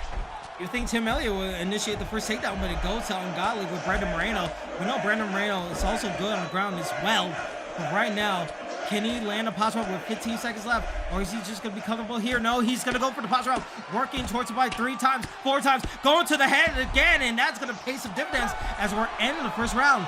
A lot of things that happened. We saw the kicks landing very nicely from Ungodly. But also, we saw Migat also get some target himself. Yeah, that was a really close round. And, oh, yeah. Godly definitely took that round there, especially with that ground and pound sequence at the end there. And as we saw, Tim Elliott was feeling himself early on, landed that big spinning kick. But let's see if he can keep it up here, because TK and Godly is really starting to build a lot of momentum here and starting to feel confident and starting to push forward a lot more. Now, we saw Ungodly. He was able to get this takedown right here, and he was able to stay there for like a good minute or so. Do you expect him, if he gets like not the right strikes, do you expect him to go to that ground game and just test out Migat's ability on the ground? You know what, he could, but Tim Elliott's got such slick jiu-jitsu. He's got a rubber guard. He's got a full guard sweep from side control.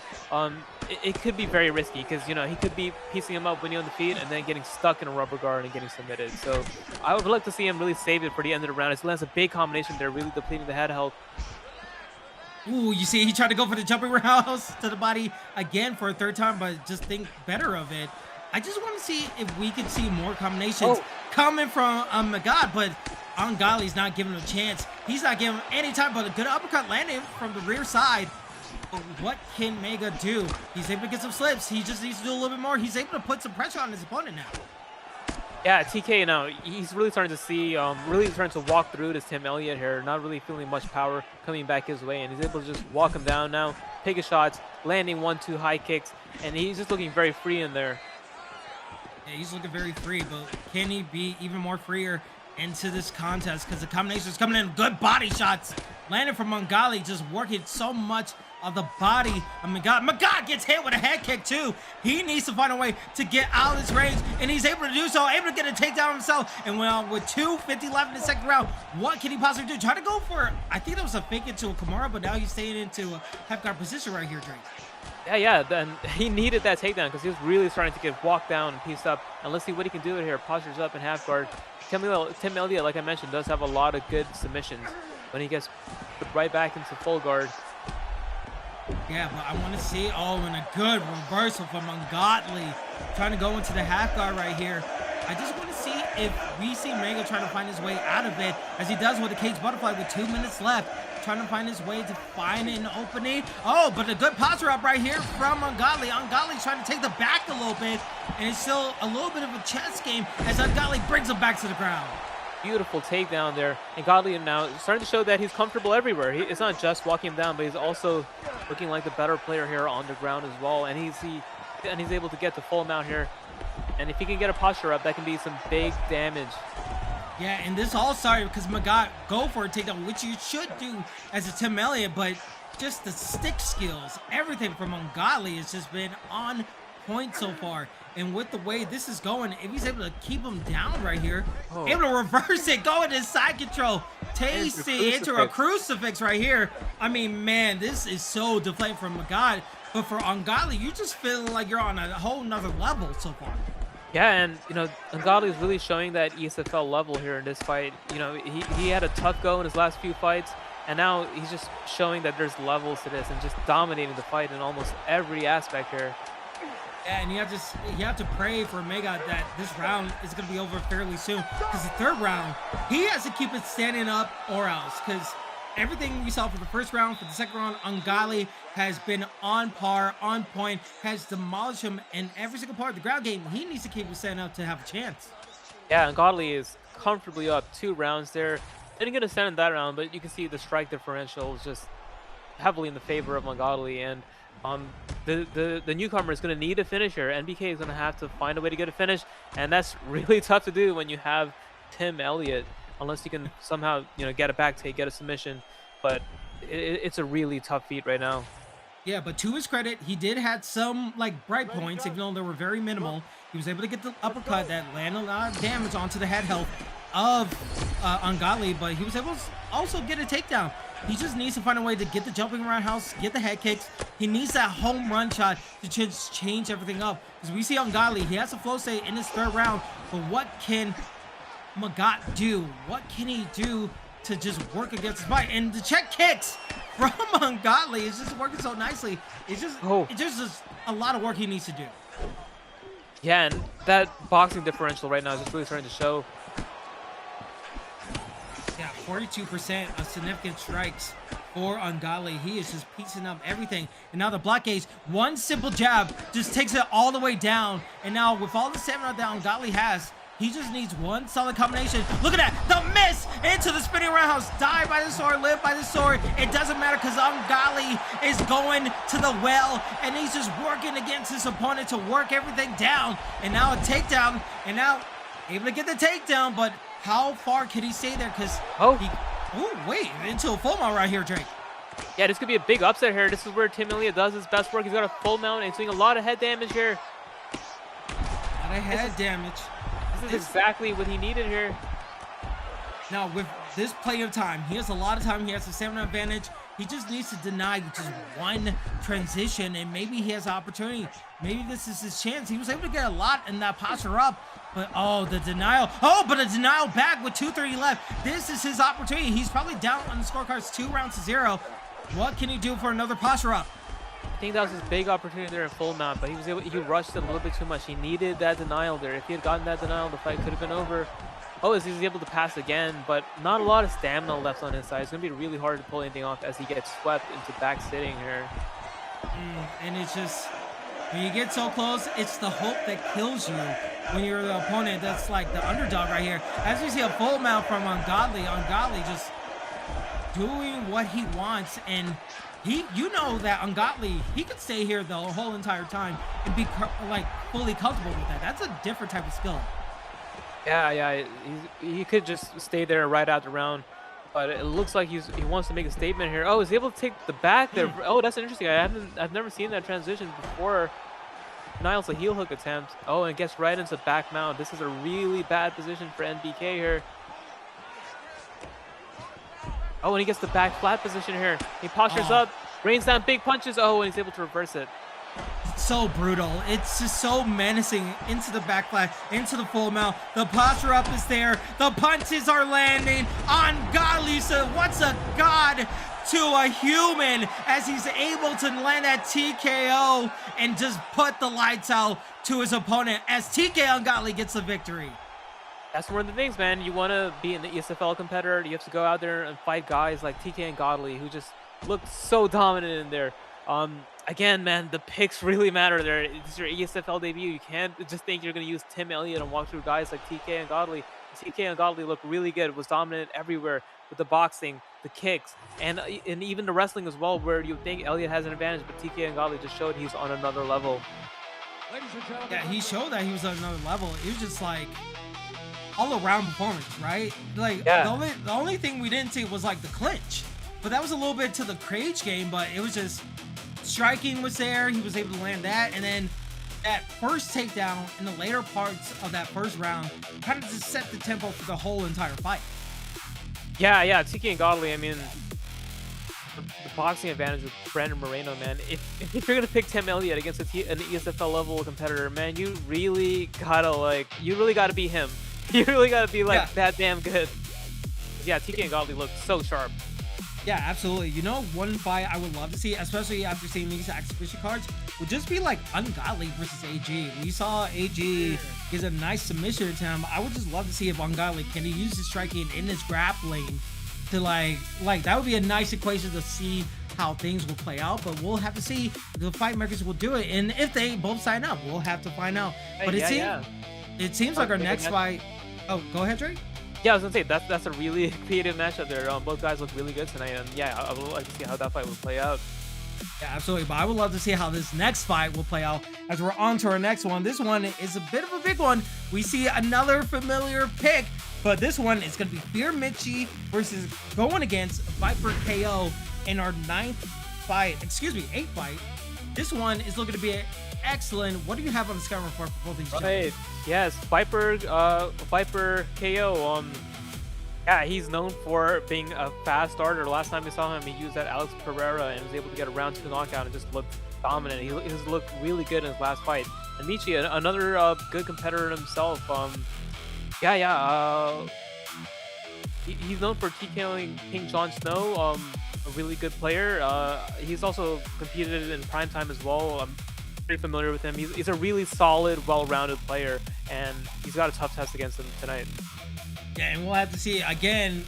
This is probably, we saw Khabib, we see King Bobby Green, we see Diego Lopez, we see the Ilya Topuria being picked, but now Max Holloway has entered the chat into this contest. We know that Max Holloway, I mean, real life, he doesn't even have to do anything. He already knocks out opponents. What can he do in this game? We know that his switch stance and his striking is amazing, but against Ilya Topuria, I think the range has to come into play in this type of contest. Yeah, it's the range and the footwork of Max Holloway. With Ilya Topuria, it could be sometimes really hard to, and it starts off with a big combination there.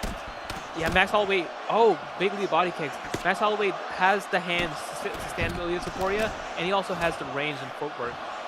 Yeah, and if we look at the WTC, we saw that Fear Mitchie is 667 with his legacy score, while Viper is like 672. But the odds have it in favor of Viper KO of what he has done so far. He's known to go 100 miles per hour and able to knock down his opponents within less than a minute. But with Mitchie, he has a lot of work cut out for him, because right now it's just who can find that fumble, who's going to get the better trades, who's going to use more of their combinations, who is going to blink first. And right now we're seeing Mitchie is not afraid of the moment. Incredibly fast pace here, as you would expect from a fight with both of these guys. And Viper does have a really good pick. Oh, I'm not sure who got rocked there. I think they may have both been like stunned for like a second there. That's a classic case of both of them.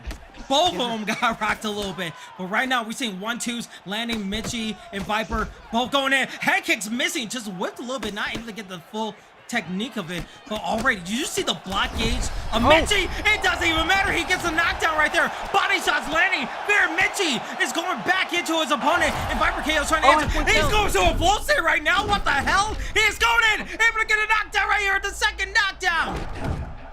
Viper putting it on him early here. What a fight we're seeing. Oh, Oh my god, this is crazy. We're not even halfway through the first round right here. We might not even see the second round, but we see the answer from Viper KO. Viper KO able to answer back. He's trying to find his way back to the maneuver, but Mitchie able to use those tabs, able to use the counter. Oh, but one slip away from Viper KO. Able to try to land overhand, not able to land it. 100 miles per hour, right hook, strikes deadly into the veins of Mitchie. Mitchie trying to find his way back in. He got hit with the float save, but now answering back. 1-2s, landing, trying to get closer against his opponent, but he can't avoid the strikes. Oh, but a simple straight counter from Viper KO able to land. Beautiful pull straight, and these guys are fighting at such a high pace here. What a fight. This is definitely our fight of the night so far. Yeah, we'll have to see. Can it live up to the temptation? Can it live up to the momentum? Head kick, now really getting it. The blockage is slow for Mitchie Boy. It's already like 1/3 of the way down. Oh, guys, get slumped! Oh my god, Viper KO out of nowhere. Able to get the rock, but able to get the punches. Can he end his opponent right here? He's going for the last shot, but he just survives with a sliver. 1:05 left here. Can't believe he survived that. I was just going to say that there's no way that these guys make it to the second round. And he might, but I don't know, man. These guys are taking so much damage early on here. Both guys are gone. Oh, there's a big head kick, and he's going to look to put him out here. Neon Belly, oh my god. Viper TKO. What a win. Head kick out of nowhere from Viper KO. He is striking deadly against his opponent. And for Mitchie, he had a chance. Both guys used their flow state, able to land combinations, but just one simple jab into a head kick just sealed the deal. It was whoever struck last and struck deadliest, and Viper KO did exactly that. That was such a sick fight. Both guys just going at it 100 miles per hour as soon as the fight started. Like you said, on Michi, I thought he was going to win it at first because he dropped him twice, got that flow save. Within 2 minutes of the fight, it was pointing down. But Viper TKO, man, was able to weather the storm of Max Holloway and then put a beating on him towards the end of that round. You know what's crazy? I'm looking at our scouting report, and you did an excellent job of like reporting what these guys have been doing. But I remember just glancing at the WTC scouting report, and I see sub 1 minute KO finisher, throws bombs in the pocket, and has block breaking power. This guy is a slugger. Viper KO. I'm excited to see what he does in future exhibition cards, but put him in the regular season. I want to see if he could translate that, I want to say, Kimbo Slice like power into the ESFL in regular season, because if he could do that against other people, even though it was an exhibition card, Ilya Topuria is now 4-0, but you put power in the hands of Viper KO, that is madness right there. Oh yeah, Viper KO is definitely someone to watch for. He's the definition of a kill or be killed fighter, because he just comes at you so hard, and that was a fight where you thought he was going to get killed, but then he comes back and is able to like really put it on him. What a fight. What a fight. What a fight. And also, it takes two to dance, so fear Mitchie. Even though you lost, you put on a hell of a fight, so don't beat yourself up too much. We'll sure to see you in other exhibition cards. But let's get ready for our next fight, because if that's going to be crazy, I'm sure this one is going to be even crazier, as we have Versacell going against AKA Amazon. Now, on the legacy score, I'm already looking at the scout report here, Drake, and it seems like there's one person that's heavily favored, but what do you have on the rest of the scout report for these guys? Right, yeah. Versacell is a big favorite coming into this fight. He's out of the K1 camp, a camp where you know I'm also in. He's one of my teammates. Versacell is a really good player, and much like Viper, Versacell does bring a high pace. He goes at you and throws a lot of volume and really looks to kill or be killed as well. But Amazon is also a really good fighter himself. He has a lot of these chaotic fights, but I'm really looking forward to seeing how he does here against Versacell. It's going to be a banger.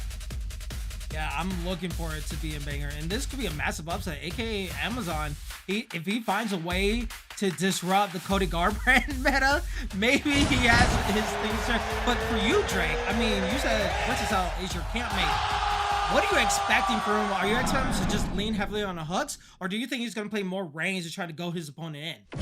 Yeah, I think Versacell is going to just use a lot of pressure and really try to walk down Peyton Tabba here. Cody Garbrandt has a massive power advantage, especially if he gets his closely going. He's sort of like a bantamweight Ilya Topuria, which is kind of funny because he's wearing red shorts.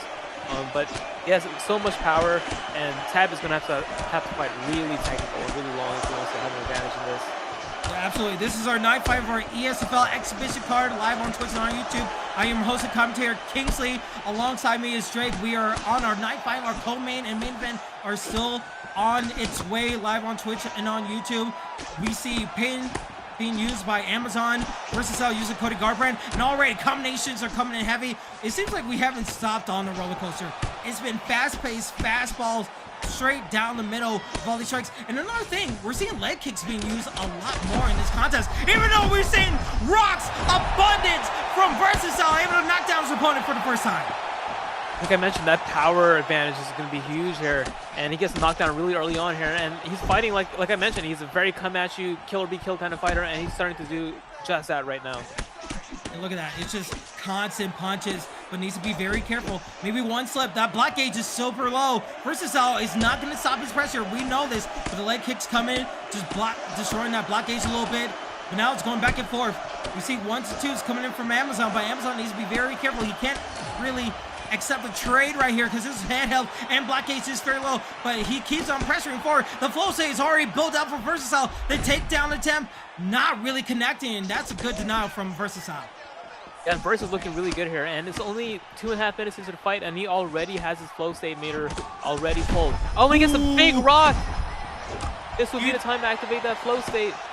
You don't go for a body shot that close and don't get punished. Versatile knows how the game is played, and he knows that's where it's happening. But to Amazon's credit, he's able to get some strikes. Oh, flow save for Amazon. Oh, but he gets a strike. He gets a knockdown. He changes the script. That's huge. That's huge. Both guys on flow save. Spinning roundhouse, not able to connect. It gets an eye. It's going so quick. I can barely speak here, Drake. What a fight we're seeing right now. Kind of like that last fight. Both guys just going all out here. What a card we're seeing here. What incredible action. We're just going to fatal four-way of all these guys competing in the octagon right now. I just want to see it because these guys are going to put on this kind of pace. I am here for it. We see Cody Garbrandt spinning back fist coming from Amazon, but not able to get the full extent. Even though he can't afford a trade, he is landing some good home run hits, but needs to watch out for the range. Versatile trying to land some. Oh, but a slip away from the uppercut. Not able to get the full effect yet. Almost able to put him away with that uppercut, but Amazon was able to pull back at the right time here, and this is a really close round. I don't even know how to score this, because I believe both guys have been knocked down at the same time. I'm not sure what the stats are even looking like. Yeah, the flow state has been used. Both guys have been trying to use that overhand, not really fully landing, connecting. Versatile using more of his combinations. The nice straight to disrupt the movement of Amazon. Amazon gets knocked down. Amazon in trouble right here. Body shots, everything. Can he survive for 10 seconds? It's close to the wire. Can we see a buzzer beater from Cody Garbrandt? Versatile just able to let his opponent live. But look at that cut. All the blood on the chest of Amazon's fighter, and man, kudos for Amazon for surviving, but Versatile put on his opponent. Yeah, what a round from both guys. I mean, both guys were dropped, both guys were hurt, but Versatile really putting it together there at the end of that round. And it's that power of Cody Garbrandt. One mistake that I do see Verse making is that he's kind of like punching himself into range, where that could really get him caught by that cross of Peyton's habit if Amazon picks up on that. But it's hard to say because he has such a big head health advantage now.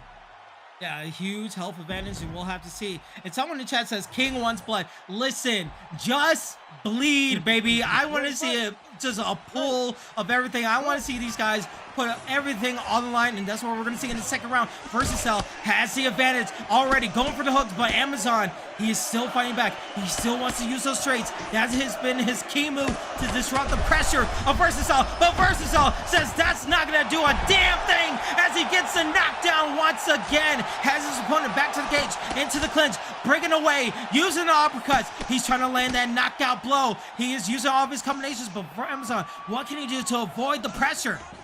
He's got to use more head movement because Versus using a lot of 4-piece combinations. Almost every as I was mentioning, everything is a combination. Everything is a 4-piece.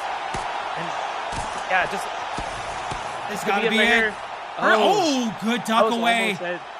One of the dangers of that style is that if you don't make the adjustment soon enough, your head health just gets shredded, and that's what we're seeing here from Peyton's habit. And Versus has a major advantage here. It's going to take a lot for Peyton's habit to go back into this fight. Yeah, but he's trying all the avenues like available to him, going for the takedowns, going for these strikes, going for these head kicks, but just a simple left hook right there, and total body. 1, 2, 3, goodbye from you to me. Versatile says as he's able to get the knockout. We have to take a look at that replay because that was just too damn clean there, Drake. Versatile, what a performance, man. Just from the opening bell, just walking him down, big combinations, big hooks, jab, straight, lead hook, cross.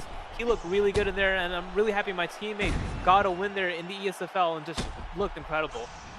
I mean, look at that. Just 1-2 into the body. And when his opponent is thinking like, oh, it's going to be another body shot, just a simple right. Look at just the stance, the perfect range, the perfect execution for it. It just worked so nicely for Versatile.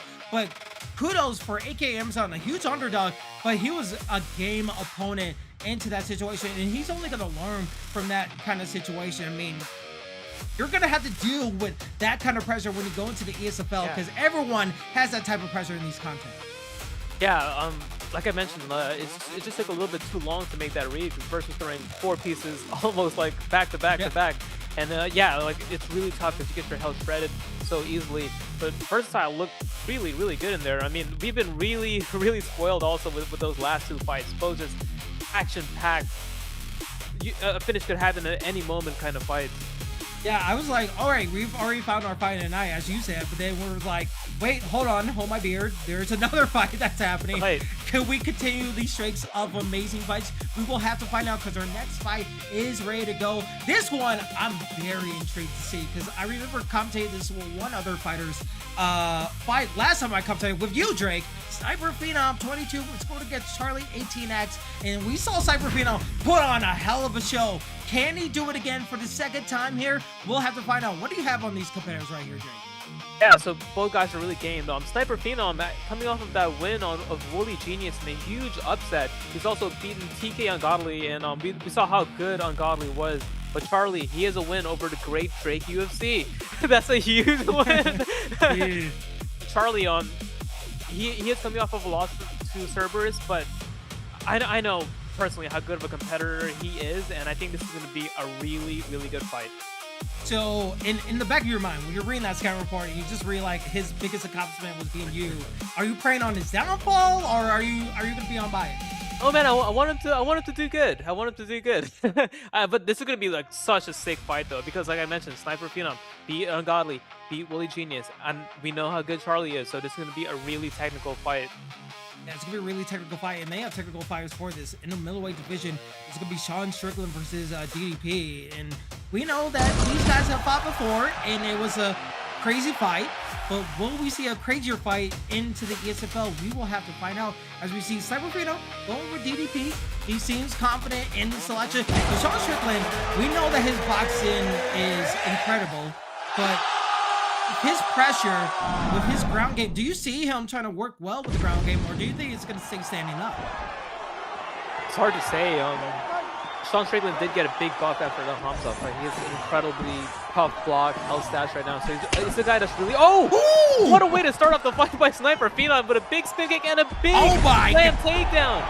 What did I say? I was curious to see what Sniper Phenom was going to do in another contest, and already coming up with a crazy shot like that. That is insane. But Charlie, what can he do on the bottom side of the ground game? He needs to find a way to get back up. But Sniper Phenom, he says, I ain't playing no games. Screw an exhibition card. I am ready to show why I belong in the ESFL. And already with the 250 get up with everything, he's trying to put on a show and go for a Darce choke right here. He's trying to submit his guy. And he's switching back to a back flat right here, Drake. Big lead here from Sniper Phenom. I mean, he's just showcasing it all, using grappling, striking. I mean, to start off the kick with a big death kick like that, and he's letting a big ground and pound. Sniper Phenom is just starting off so fast.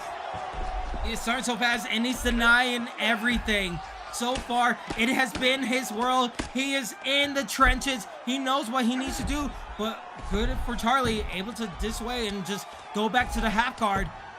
He needs to find a way to get back out of this real quick. But when you get denied like this and you're getting posture up, it doesn't even matter. Sniper Phenom put it on a clinic on the ground and pound, and already the head health is already halfway for Charlie.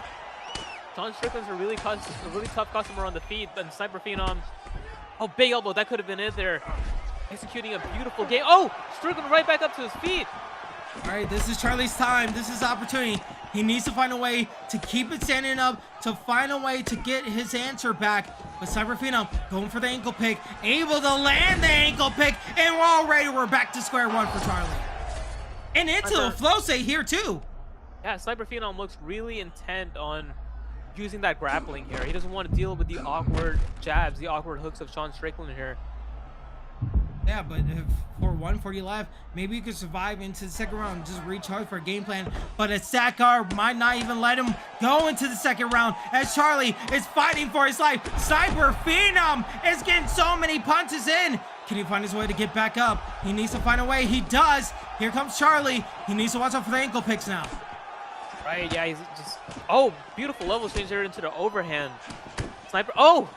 Sniper Phenom just so unpredictable here. You can't tell if he's going to throw a spinning kick or a takedown or an ankle pick. He's executing a really good game plan. And sometimes when a guy comes out this fast and this aggressive, it can be overwhelming. You don't really know like when is it my turn, or like when can I... It's really hard to get momentum going when someone just comes at you right away with a big kick and then a takedown and just takes your back and takes full mount and is denying you. Sometimes it's really hard to come back from fast starts like this.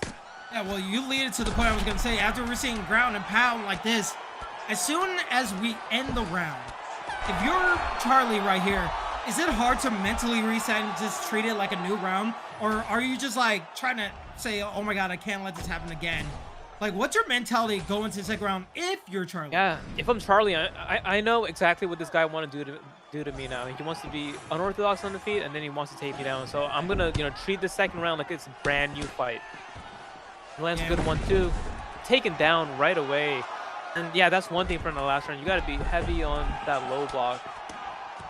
Yeah, and that's the thing. Like, he knows that the spinning roundhouse is landing. I think that's also like an added game plan of Cyber Phenom. It's like, all right, you're going to try to block all these takedowns, but the headshots are still going to be coming. If you don't leave that open, it might be like a whole different scenery. Exactly. He's throwing a lot of big headshots too, and he goes for another big pound-and-pound sequence here. Yeah, Sniper Phenom just looks incredible in this fight. His grappling looks really sharp. We saw him use Habib in that last fight against Fully Genius, and we were like, oh, okay, he has Habib. Anybody can be a good grappler with Habib. But here, he's looking really sharp with Trickzzy 2+C with the ground and pound. Yeah, and we'll have to see, can Charlie gain enough range? But look at that. He probably is like, okay, I have to block low, but when that happens, it's spinning roundhouse, and now you're getting taken down once again. It just seems like that's a move. Spinning roundhouse, go for the takedown, make his opponent think about the head game, and now with a flow state like this, you see DDP, Sniper Phenom, just constant ground and pound. Could be a 10-8 round if we keep on this momentum. Yeah, it could be. I mean, the last round was close to a 10-8, and this one, could also possibly be another 10-8 because he's just been dominating him, just taking him down at will. Big ground and pound sequences that could almost end the fight. Does have to be careful though with the gas tank. DDP does have a stamina disadvantage here as if Sean Strick. Oh, and he gets flipped there, a little bit too eager. And part of me is like, you're staying on the ground and you're on top position after getting like probably dismantled on the bottom game. Why don't you try to get back up? What's the point of him staying on the ground game and just trying to find his way to get more damage on his opponent? Exactly. Especially having that stamina advantage and having a good amount of time to work there. You see a posture up the knee on belly. Jeez. The ground and pound here. The Sniper Phenom was just looking so deadly. I mean, it's just been a phenomenal performance so far. With 30 seconds left in the second round, Sniper is just doing what he wants in this contest. And every time Charlie finds a way to get back up, he's been getting some transition denials, but it's stop and start every single time with his offense that he's barely able to do anything. And with the third round, he's going to find a way to set... Actually, we have a whole... God, there's still another minute that Charlie has to deal with this ground and pound. I mean... This is so deflating for Charlie. Yeah, it's definitely down 2 rounds. I don't see him taking this round back unless something really crazy happens there. But he's gonna have to go into that third round and look for a finisher as he gets a good Komura sweep here. But with 20 seconds left, I don't think he can do much, and he gets reversed again. It's just like just the little bit of hope. With 9 seconds left, maybe you could go for a head kick, but he's staying into the pocket of his opponent. I mean, that's a good combination. If your opponent's going to do something crazy like a spinning back fist, you would have to capitalize. And he's been able to do that. But 2 takedowns out of 2. 3 minutes and 53 seconds of ground control. And not only just ground control, posture up ground control. That's helping out Sniper Phenom. Yeah, it was really the ground and pound there. I mean, his ground and pound looks really good. Usually, whenever people go for a ground and pound, they get reversed right away. But he's finding the right shots there. And going into this third, Charlie needs a finisher. He's definitely down 2 rounds. Yeah, but here we go. What can Cyber Phenom do to seal the deal? We know that he likes to go for the home run hits. Oh, with a good slip away from Charlie. Oh, but the takedown, will he be able to get it? He does again. Okay, that's the first takedown defense from Charlie. And now this is opportunity. And he's getting some good elbows onto Cyber Phenom. That's kind of the start of what he needs to do. Yeah, he's gonna have to just walk forward and just really just go for big combos. And now we're starting to see the takedown defense. This is what we need to see more of in that last round. But if he can keep it standing on the feet, he could look for a knockout here. And look at total strikes landing percentage with 67 to 51 in favor of Charlie. So when he has a chance to strike against his opponent, he's been able to have a chance and lands himself. It's just the ground and pounds have been dissuading him so much. Cyber Phenom, 3 straight takedowns, 3 straight denials so far. Yeah, sometimes you could also, just be caught off guard. Like, you get hit with a death kick and then the guy just shoots like 5 takedowns on you. I don't think Charlie expected that as well.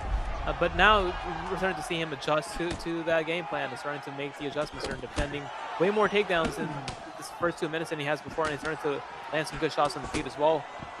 Oh, I thought we were going to see Charlie try to go for another strike as he lands an overhand, but I like the way he's using the body uppercuts along with the hooks. But again, the takedowns will stifle any momentum that Charlie had. And now, even though Charlie has enough stamina, it's been Cyber Phenom's world so far in this 3rd round. Oh, he's able to get the back here. If he could lock in a submission here, he does have a stamina. Oh, but that was one situation where I would try to do some stuff on the ground because he has such a big stamina lead. He could have looked for a submission there, but yeah, he's gonna. Oh, big that's it! That moment! Oh no, he couldn't get the posture up. Oh my God, he had the head kick. He saw his moment, and he just couldn't get in that situation. He needs to deny this takedown, and he doesn't. The knockdown lands, but Charlie, man, you gotta feel bad for him.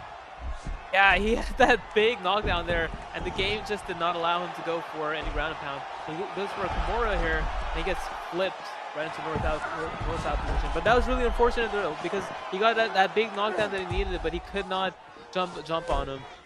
Yeah, I would just say you just need to find a way to get back up right now. 1 minute left. You just need to find a way. You had a chance with a nice head kick. This is his chance. He just needs to deny it. The stamina is low for Cyber Phenom. Here we go. 43 seconds left. We saw Charlie get a little bit of momentum with a head kick and a knockdown. Can he do it again? Can Cyber Phenom find a way to chase up another head kick, but not in the right amount of distance there? Yeah, and Cyber Phenom looking to just secure this win here. Just shooting for the takedown, just kind of like burning the clock away here. And Strickland is going to pop the flow state here. He's going to need a lot. Cyber Phenom on the back foot here, just avoiding the shots here, just trying to ride out this round. And Cyber Phenom, great first 2 rounds, able to get the takedowns. But the 3rd round, it felt like he was parking the bus a little bit in that 3rd round. He knew that he was up, but Charlie kudos for him for not getting like super down on himself and still kept fighting when he had the chance. When he had the opportunity, he was able to get some good kicks, able to get the knockdown. But Cyber Phenom, all around a good fight by him. Yeah, sometimes just like I mentioned, just making the adjustment a little bit too late there. If he had fought the way he did in that 3rd round in the 2nd, he could have been looking at a different fight. But Cyber Phenom, you can't take anything away from him. He came out really, really hot. Death kick right into a big slam takedown. Massive ground and pound multiple times in both in the 1st and 2nd round, and was able to really fight a really, really good fight. Yeah, I mean, we were just checking out the fight stats, and it was 99 to 75 in total strikes landed. And some judges had it 28-29. So Sean Strickland definitely won that 3rd round. You just wish that the way he was denying the transitions, if he was able to do it in the 2nd round or a little bit in the 1st round, he probably wins that kind of fight right now. Yeah, but Cyber Phenom, that's 3 in a row in the ESFL now against some good opponents as well. So he's going to be looking at a big match coming up soon. And yeah, I'm really looking forward to seeing what that guy does next.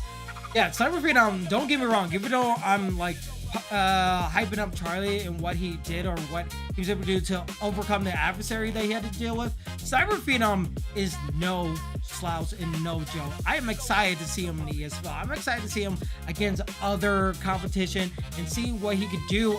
Maybe fight his way into a co-main event spot, fighting against other high caliber type of fighters.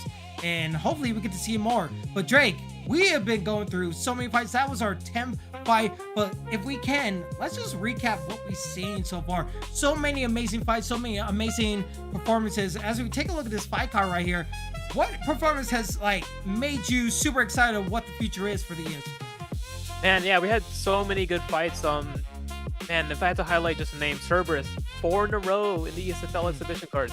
He's definitely going to have a spot on the main roster, and he's definitely somebody you want to watch for. But Miramichi and Viper TKO, they had such an incredible fight. That was just such a barn burner. If you guys missed that fight, definitely go back and rewind it. It's only one round. It was just one of the craziest fights you'll ever see.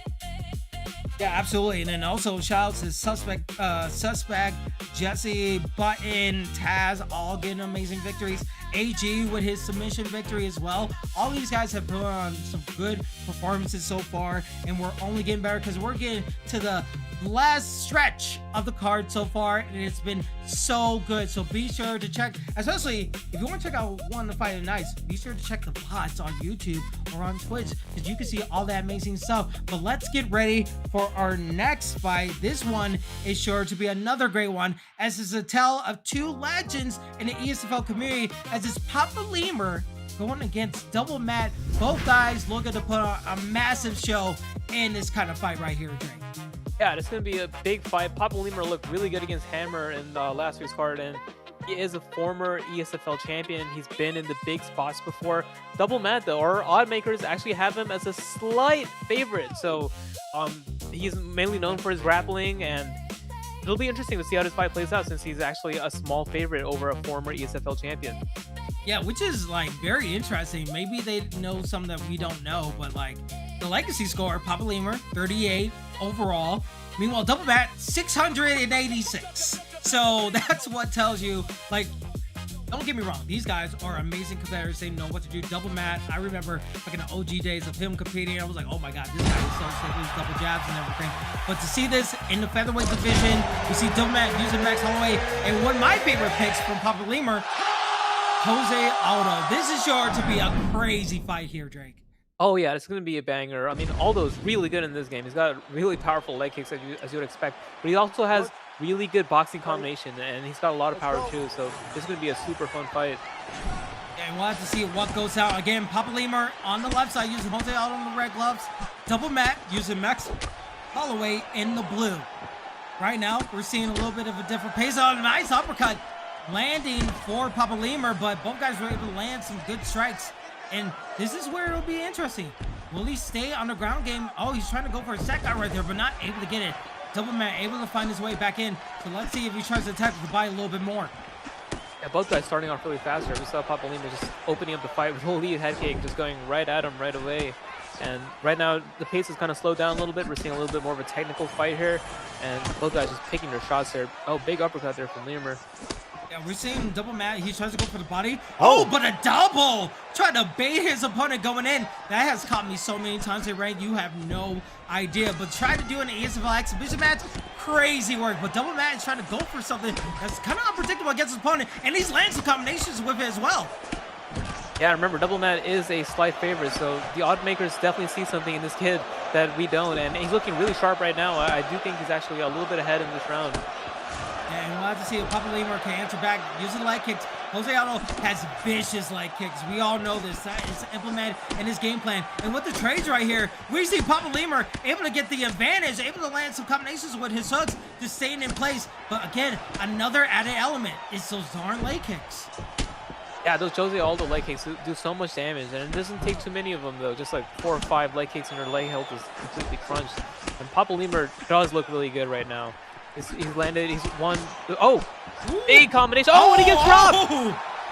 You don't want to stand in the pocket against Double Matt or Max Holloway, because they will piece you up. They don't care if it's like a tennis match. It's like, you go, I go, you go. These guys are going to just go and try to knock you out. And already, we're seeing the cut on the right side of the face of Jose Aldo. Papa Lemur needs to watch out, because the head kick could be very damaging. Papa Lemur there with a takedown fake into a combination there. That was some panic wrestling there, but he got hurt early on here, and he needs to get this round back, and Max Holloway is just putting the pressure on him here early. Both guys are very vicious, and as both guys landing some shots. Double Matt able to get the rock and land it on the body as well. As the combinations are coming in, both guys got to be very careful. One simple shot, and one guy will get knocked down. The spinning roundhouse, not really fully connected, but hits the block gauge. Tries to land a little strike, but a nice shot would try to dissuade everything. Papadoc entering back with a nice combination. Leg kicks coming out from Double Matt. Double Matt trying to line the right situation, trying to find the right range, but so far, it's looking very nicely for Papadoc. Papadoc gets that knockdown right back. After it looks like Double Matt was firmly in control of that round, but then Aldo sits him down with an uppercut lead hook combination. We talked about Fight of the Nights. This one has the potential to be another contender as we're in the final 10 seconds of this first round. We still got 2 more rounds after this, and Double Matt with a positive says like, yeah, in a step over 2. That's crazy work from Max Holloway. But Double Matt, even though they're both bloody up, both guys had nice opportunities and nice moments in that first round. Yeah, Double Matt looked really good against, former ESFL champion, a guy that's main evented in the ESFL card. But Papadoc, though, coming back at the end of that round, showing exactly why he is who he is, getting that round back. And now we're heading into a really interesting second round, because that first round was just so close. That could be a 10-10 round. Both guys got dropped. It's gonna be really interesting to see who pulls away in this second round. Yeah, and that probably helps out both competitors, right? Like, it's even though the way they've been traded. We saw in the last fight when someone tried to trade, it was like when someone had the advantage, it was already done and there was no way to come back. With this type of fight, it's fairly even on stamina and on the head health.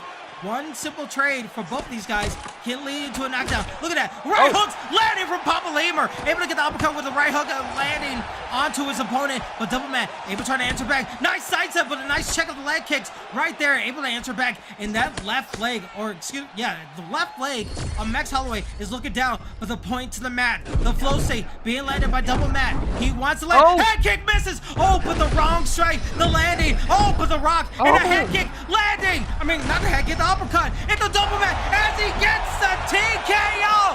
Double Matt shows why he was the favorite, able to beat Papadoc. What a fight! And Double Matt, a massive underdog. We mentioned the stats. Papadoc, he was let me pull it up. He was number 38 in the legacy rankings. Double Matt number 686, able to pull off a massive upset against a former ESFL champion. And that was going to set him up for a big fight in his next one. And you know what was crazy? Double Matt was rocked. He was rocked for a moment, or maybe it was like a head kick that Papadoc found a way to get out of it, but he wasn't able to capitalize. He tried to go for a hook, but it only landed on the body. He wasn't able to fully get the full punishment of it. And then after that, Double Matt was able to capitalize and get the full decision victory. Get the knockout. So you have to be looking at it from Papadoc's perspective. It's like, dang, if I was able to capitalize, maybe it would have changed the whole fight.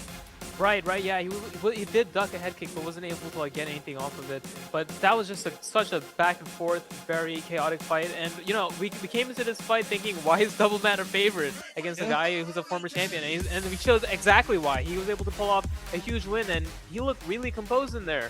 That was a really good, really competitive fight.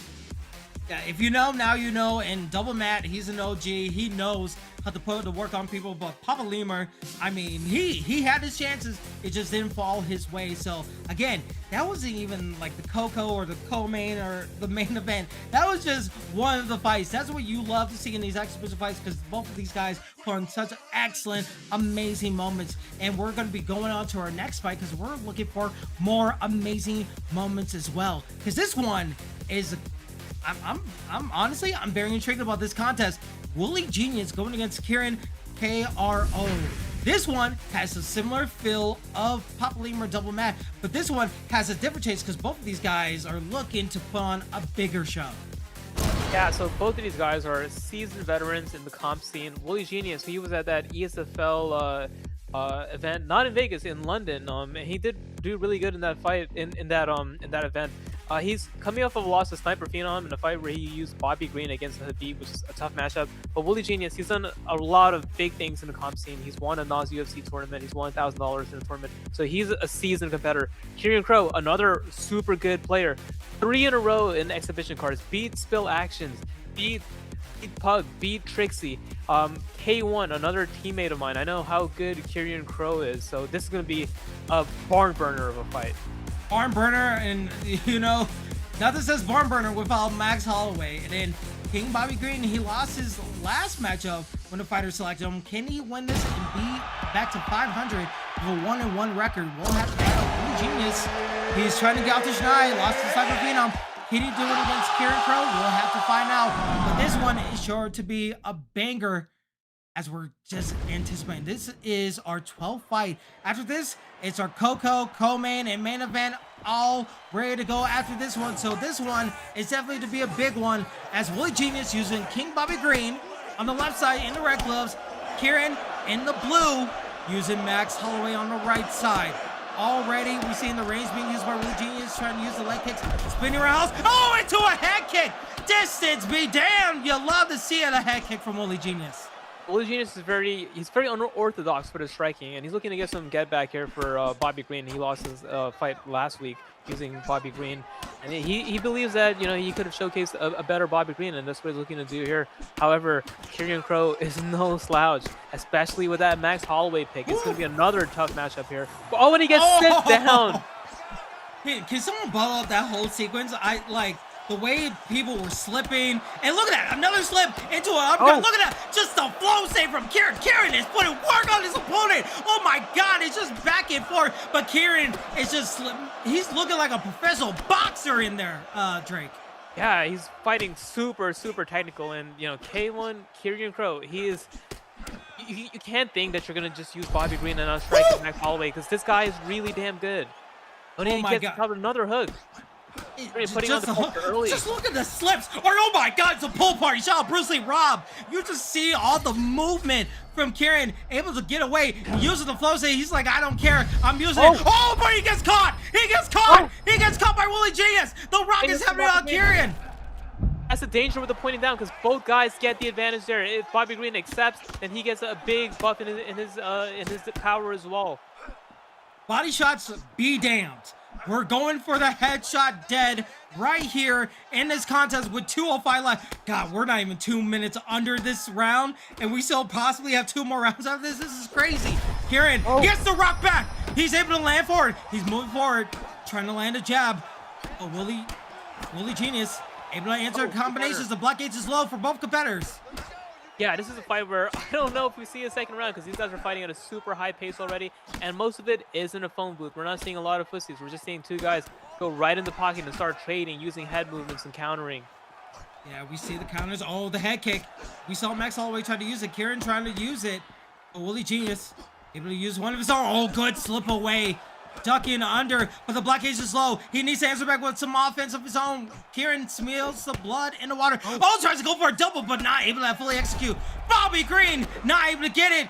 Willie Genius on the back foot, trying to land an uppercut. Both guys are answering back and forth. That block gauge is getting really low on Bobby Green. Well, actually, both of them actually. Green has actually done a really good job of taking Max Holloway's block down. I just noticed that. Yeah, you know what's the best defense? A greater offense. So every time we see that block gauge slow, they're trying to answer back with a strike of their own, just disrupt the animation of their competitor. But with 3 seconds left, with a head kick landing, man, Drake, do you want to take the opportunity to score that round? Because like, I don't want to take any partake of that. That was a crazy round for both competitors. That was a super high pace, really crazy round. I think Kieran probably edged it. I think he got a knockdown early on. Let's see if we can look at the stats. Yeah, he did get a knockdown early on, but he definitely won that first round. But it looks like Willie Genius is playing for that block health, and he does have a big, significant block advantage. And if he's able to get off those hands of Bobby Green, it could really change the fight here. And we'll have to see what could change. Willie Genius has been using his range so beautifully. But Kieran is able to get the one-stop power, able to use his combinations, press it forward. Both guys have float state, mind you. They are locked and loaded. If they see one opportunity along with these slips, it could sound the bells of an ending fight. But right now, body shots being landed, working with Willie Genius. Willie Genius doing a nice job, using the range a little bit, slipping away from Kieran. Kieran able trying to answer back. Yeah, and it's that power that you mentioned that's been the biggest differential factor here in this fight. Every time Max lands, a hook, it's and as I say that, he gets rocked. He gets rocked. Wooly Genius is trying to find his way back in. Gets the slip, but both guys get connected with a shot. Right here, distance is king right here. Slipping away, trying to find his way in. Block ace is low for Kieran. Kieran needs to be very careful. Next shot that gets slipped, it might be lights out. But right now, it's a calm before the storm. Head kick, not really fully connected, but block ace being low. We see Kieran trying to press on forward, trying to land the combinations. Able to get it. Block ace low, slipping away. Good play by Wooly Genius there. Big 4-piece there from Kieran Crow, getting that block damage right back. Right now, it's kind of it's so close. I think Kieran has the advantage with the stamina, but one big shot to the block and it could be over. It can be over, but the rocks are coming in. Uppercut, nearly not landing. The block, the slipping into the straight. Wooly Genius able to answer back. We see the block ace being very low, already halfway for Kieran, but Kieran still pressing forward. 2:08 left in the second round. Slipping away! The straight landing from Kieran! Ducking away, slipping away from Wooly Genius. The head health is low for both competitors. Both bleeding, Crimson Red. Both guys going after it here, Drake. Yeah, and this is an incredibly high-level fight here, and I'm really impressed with the survivability there of Wooly Genius. He was in some really bad situations, but he was able to use his footwork and his head movement to get himself out of there and still keep himself in this fight.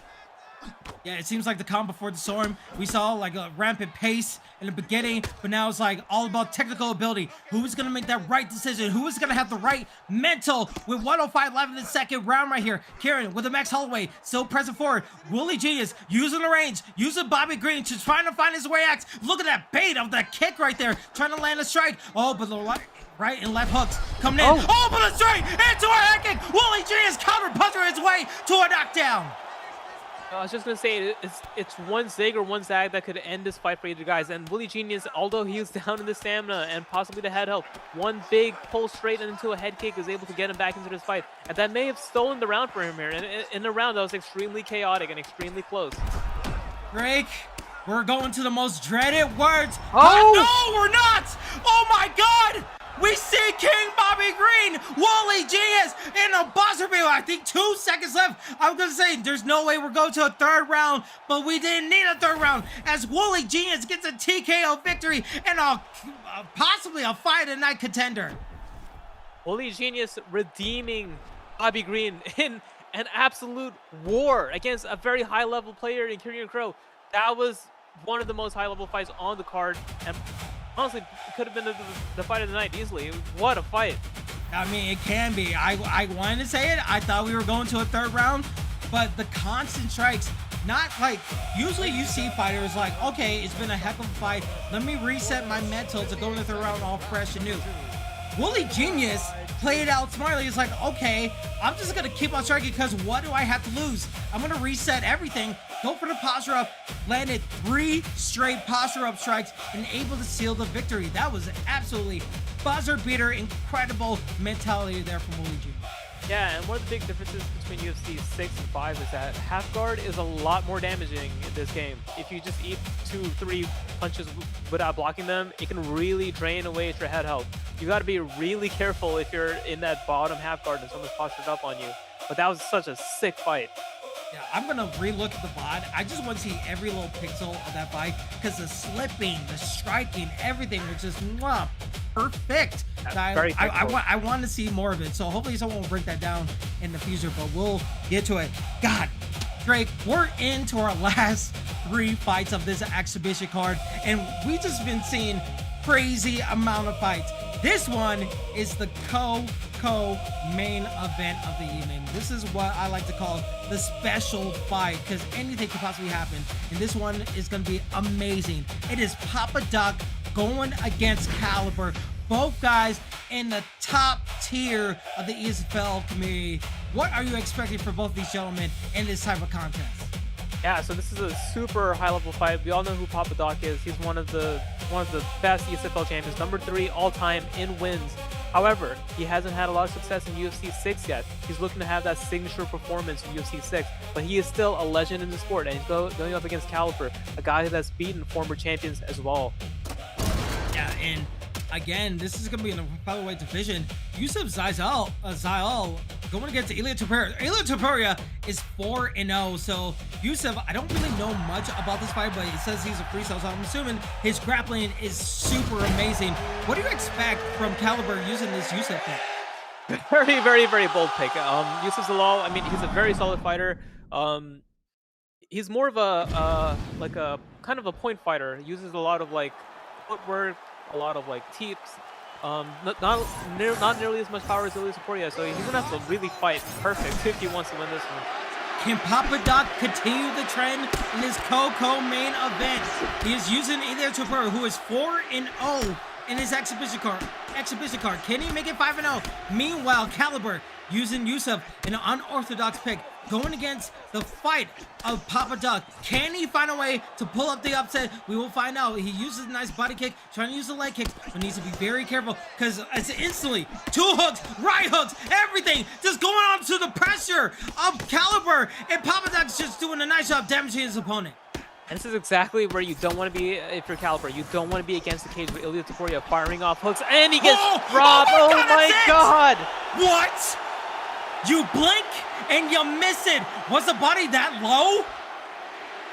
Ilia Topuria is 5-0, but Papadoc gets the KO victory via body shot. What the hell did we just see? That's got to be a performance of the night. I mean, Papadoc, with just barely over a minute, just walked him down. He's a former champion for a reason, and man, Yusuf Zalal, the picks do matter. You can't think you're gonna fight against a former ESFL champion that has Ilia Topuria and use Yusuf Zalal. I mean, the picks really matter, and we saw it there. He just got walked down, ripped to the body, and was flatlined in barely over a minute.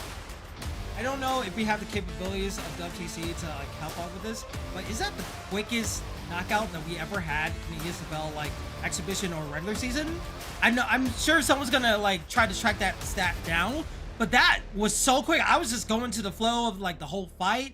I didn't expect Papadoc to have hands like that. Like, I never seen that before in any type of fight. I need to actually look at the VOD to see what happens, because I was like, okay, we're gonna talk about a fight, lay it down, but for him to execute so nicely. We saw the hooks coming in from Ilia Topuria on the head side, but to the body shot, I didn't know he was doing that crazy damage. Maybe it was just like a parry, like vulnerability that added onto it, because I didn't see anything that was different to it. Did you see anything, Drake? I didn't, but that's one of the things with the picks, right? The recovery stats and the health stats. Papadoc felt no power coming back his way, so he was comfortable just walking him down, getting him to the cage, not really caring about what he's throwing back, and just ripping hooks to the head, to the body, and that's what happens. That's what happens when you have Ilia Topuria against a lesser fighter. He's able to just walk him down with no fear. Yeah, 5-0 for Ilia Topuria, but that's why people pick him, because you got moments like that. But also, kudos to Papadoc for putting on that type of performance in the Coco main event. Usually, that's why I like to say it's a special fight. The Coco main always delivers something unique, and that's what we love to see.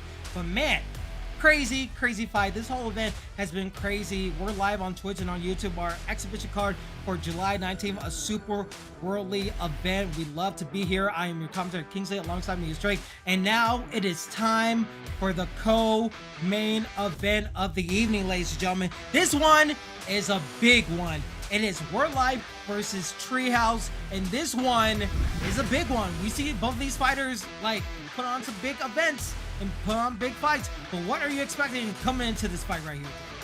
But we all know who Treehouse is. If you played a little bit of ranks, you probably ran to Treehouse and probably got submitted and probably smashed the controller. Treehouse is one of the most intimidating people in the game. Just his aura just makes you really shake. But Wordlife is coming off of a huge win over Trickzzy and a huge performance in that last card as well. Wordlife does have the grappling to stand his own against Treehouse, and this is a very intriguing matchup. Yeah, very intriguing, and a little bit of a rematch in the real life. Sean Strickland going against Hosma, and Wordlife, he has this work cut out for him. We saw Sean Strickland, he has hands, but Hamzat, he's those outs. going for the grappling, going for the striking. He knows what he can do. And in the hands of Treehouse, in the hands of Wordlife, this is sure to be a big one. Ladies and gentlemen, this is your co-main event of the evening. It's Wordlife. It is Treehouse. It is right now. Let's get the fight going. Wordlife on the left side uses Sean Strickland in the red gloves. We have Treehouse on the right side, excuse me, using Hansa in the blue gloves. And already, hands are coming in heavy from Wordlife. Oh, there's the takedown. Yeah, I was going to mention that, you know, with Sean Strickland, he does not have good offensive grappling. So Wordlife is going to really have to know what he's doing here. He's able to power up and get back to his feet. I think for Wordlife, you want to have Treehouse kind of like gas himself out like that by denying takedowns constantly there, making Treehouse use a lot of energy early on. And this is a 5-round fight. I do think that does favor Strickland, but these early rounds are going to be really, really critical. Yeah, Wordlife is doing great on point with these takedown denials. And again, a takedown of itself, trying to go into side control. I think for Treehouse, we know that he loves the grappling. And especially with a 5-round fight, if he gets denied like this, what do you expect him to like change up his strategy? Do you expect him to change up his strategy if the grappling doesn't work? Yeah, you know, Treehouse, he could fight a technical 5-round fight, but his main thing is to smash. His main thing is to just take you down, beat you up, submit you. I think the longer this fight goes, the more it favors Wordlife. And he gets a flip there. That's huge for Treehouse. Goes up right away. Yeah, most definitely. Huge for Treehouse. He wants to find this posture up, but not able to get it. And it's just been a back and forth chess match. And right now, the stamina is fairly even. You said, like, you want to tire out Wordlife if you're Treehouse. But if he's not getting an opportunity, if it stays even going to the second round, do you think that favors Wordlife in this situation? Yeah, Wordlife, he's going to have to get that stamina advantage, and he's really starting to pull away here on that stamina by denying the big turning takedowns that Treehouse keeps going for. But, you know, with this Hamza Shamayev pick, he's got a really broken flow state, so you can deny as many takedowns as you want, but once he turns that flow state on, he gets a free takedown every single time. Yeah, and already we're seeing that flow state already like more than half, and he's still like working it. Every time he's landing this thing, that you see the flow state going higher and higher every single time he's landing these shots. So maybe that's why he's using it for his game plan. With 120 left, if he lands it already nearly close to a flow state, but Wordlife able to get out, and now he has like an opportunity. Wordlife does to get some striking in, but now he has to play the range game. Yeah, fairly close round here. I may edge it to Treehouse, but I don't like how Treehouse's stamina is looking here this early on in the fight. He's getting piece to the body there. Yeah, he's getting pieces by it, and he's using a lot of the clinch, but maybe he's waiting for that flow state to implement more of his game plan. He has 30 seconds left. Hopefully Wordlife, I think, oh, what a good front kick, and a nice uppercut landing for Wordlife. Do you think when you know your opponent's going to go for all of these takedowns and try to get you down to the ground, is point fighting the most valuable strategy going into these later parts of the rounds? Because you're going to have the stamina advantage, and you just need a couple of strikes to land against your opponent. Does point fighting work in this type of fight? It depends how aggressive Treehouse is going to be, because if you just play a nice, patient, calm point fight, and Treehouse is just, you know, failing takedowns over and over, he's going to burn himself out, and, you know, you won't have to chase the finish. The finish will kind of come at that point. Treehouse, I think that was a really bad round for him, man. He got denied on a lot of takedowns in the big stamina disadvantage. We could see Wordlife really pull away with it here. Look at that stamina lead. That's in the second round. Yeah, and we'll have to see what goes down here. Wordlife is still entering with the strikes. Treehouse not really going for a takedown, but now he's getting hit up a lot. That black edge is low, along with the head health, just slowly creeping back up. It's just a simple 1 and 2s for Wordlife.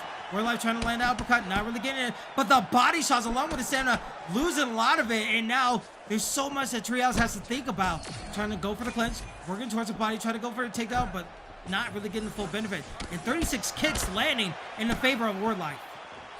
Yeah, Wordlife is looking really good. Oh, big head kick into the takedown. That's signature Treehouse, and he gets it. He gets it. This is really crucial here. He needs to be really patient because he doesn't have a lot of stamina. If he gets denied a few times, it could be really bad. And he gets a denial of his own here. And he's still sticking with the game plan into the sprawl. We saw Wordlife being in the sprawl, able to find his way to get back out. But now the denials are going to be very crucial. 3:20 left in the second round in a 5-round co-main fight.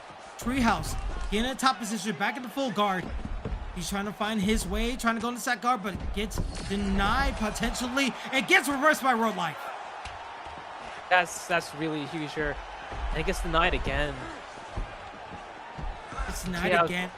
Oh, he has a lot of trouble here. Big stamina disadvantage. Wordlife is on top. He's got Sean Strickland, who's got crazy health stats. Even if you are able to get some ground and pound, he can just pop that flow state and survive it by maximizing his block. It's not looking good for Treehouse here in the second round. Yeah, both flow states are also locked in. Could be used whenever. But way Treehouse is going, look at these knees to the body. Drain that stamina. I mean, if you're Wordlife, do you possibly think about going for a submission here? I mean, he goes back to Santa, but he has every able advantage, and now the takedown lands in the flow state. And Jake, that's what you said. It's been like a dark cloud throughout this whole fight. When he gets that flow state, able to get the takedown, but what can he use with it? Exactly. At this point in the fight, the stamina is too low. There's not really much you can do with it. You can just get him back to the ground to minimize damage on the feet, but as far as, you know, getting a submission or doing good ground and pound, there's not really much Treehouse can do here on the ground. He's at such a big stamina disadvantage, and Wordlife is he's fighting the exact blueprint on how to beat Treehouse. He's fighting really well here, defending the takedowns early on, piecing him to the body, and he's fighting a very good fight. Yeah, he's fighting a great fight, and the way these takedowns are going is like a much more. Oh, wait a minute, he gets a nice combination for his troubles, but oh, into the body, into the head, into an uppercut. Wordlife fighting his way to piece up his opponent, and now a takedown opportunity for Treehouse, but not able to get much with 10 seconds left. He just needs to survive the round, and now going with these knees, as you see that flow say already halfway by doing it, and man, Treehouse, if it wasn't bad before, it's way worse now here, Drake. Yeah, he got a big rock. You know, Treehouse is one of those guys where, like, he'll either have this way with you or the fight kind of ends up like this. So if Treehouse has success early on, like, you know, gets that takedown right away, gets you in full mount, he's great at that. But when it comes down to these long 5-round fights here, later down the stretch where his stamina is low, where he's been hurt, it's really tough. It's really tough for him because Wordlife, he's looking phenomenal out there, defending all the right takedowns, being patient on the ground, and he's really finding a lot of success there. Yeah, and can he continue on that success? I mean, third round, you always want to win 2 rounds, but with a 5-round fight, you can win 3 rounds. You can lose the first 2, but you can win the last 3. It is up to Treehouse to find a way to come back and find his way back into this fight. But he's going to have to climb a tall mountain as a head kick, trying to land, trying to change up the ability. But Wordlife able to simple 1-2, able to land against his opponent. No clinches, no takedowns can save him. He tries to go for 1, and now he's sending back up. Wordlife is doing such a great job in this first start. Yeah, the end could be near here for Treehouse. Wordlife is fighting the perfect fight here on how to beat Treehouse. Treehouse takes his back here. It's interesting to see what he does, and he gets denied again, and that's just going to keep wearing on that stamina. And it's not only the stamina, it's the body shots. You can see Wordlife using more body shots to just dissuade him, and just look at all this. It seems like it's Treehouse has one mode, and it's just going for takedowns, and I would just love to see him go for like another head kick, or just change him up, maybe use the jab, then go for a takedown. He's able to land that takedown, which is nice, but with that stamina so low, you got it, but where you're in no man's land with this takedown. Exactly. He's going to have to do something really crafty here on top, which Treehouse, he can do. He has a really diverse skill set on the ground. If anyone could pull it off on the ground, it's Treehouse. He gets sprawled here. Another denial, too. It's just Wordlife. He's doing such a great job. Get up when he wants to. He can use the striking when he wants to. And when you try to go for a body shot like that, it's not working to your favor as the body shots are coming. Block gauge, head health, body health, stamina, all low for Treehouse. Trying to find a prayer into this contest. The flow state is in. A simple jab will knock down Treehouse as Wordlife is trying to get the KO victory. But go for a posture up. Can he seal the deal here? Going to the head, into the body, and that will be it. Your co-main event winner is Wordlife. What a performance from Wordlife. He fought the perfect fight. That's how you have to fight against Treehouse. You have to defend those takedowns. That early 2 minutes against Treehouse is very crucial. Don't make a mistake there. And that's exactly what Wordlife did. He never got mounted. He never put himself in a vulnerable position, and he was able to just wear on him. Point fight the first round, second round, and then once you got that big stamina advantage, just unloaded on him. What a Yeah, performance! absolutely. What a performance. And what you said of like the way he was pinpointing his punches, but the takedown denials, knowing the game plan of your opponent and knowing that he's not going to change from the game plan except for a couple of head kicks, that worked very nicely to his benefit. So good job for Wordlife for taking what the opponent was giving him, but also denying everything the opponent was trying to throw at him as part. That's part of the mentality that you need to use in the ESFL. And Treehouse is you need to go back to the drawing board. You need to go back in the co-main event. You're a high caliber fighter and your ground game is amazing. It's just sometimes you need to change up. You need to change up the flavor to make sure your opponent is fearful of all aspects of your game. But we'll have to see how that all goes down. But before we go further into the whole situation, I want to thank the staff in the back for actually giving out the stats of the fastest knockouts or finishes that we had so far. So the record for fastest finish is CW Yurda against B3 Bang Bang and ESFL 106, which was 52 seconds. There's a whole bunch of like under a minute. Yeah, Psychosis and ESFL 22 back in the day. Mix-ups with 54, with 141, tied up with Keza against Zenny and ESFL 139. So while Jamie had one, and our AOX, our Kumite battles with 54, and Lexar with the 1 minute. So I would love to see if we could go back to see where it pairs in that echelon of fastest finishes. But man, so great, so amazing so far. Drake, we have been seeing all types of fights in this fight card. When we take a look back at this fight card, we saw the co-main event just finished. It was amazing, but so far, we had a banger between Kieran and Wooly Genius, Papadoc versus Caliber, Papa Lemur versus Double Matt was amazing.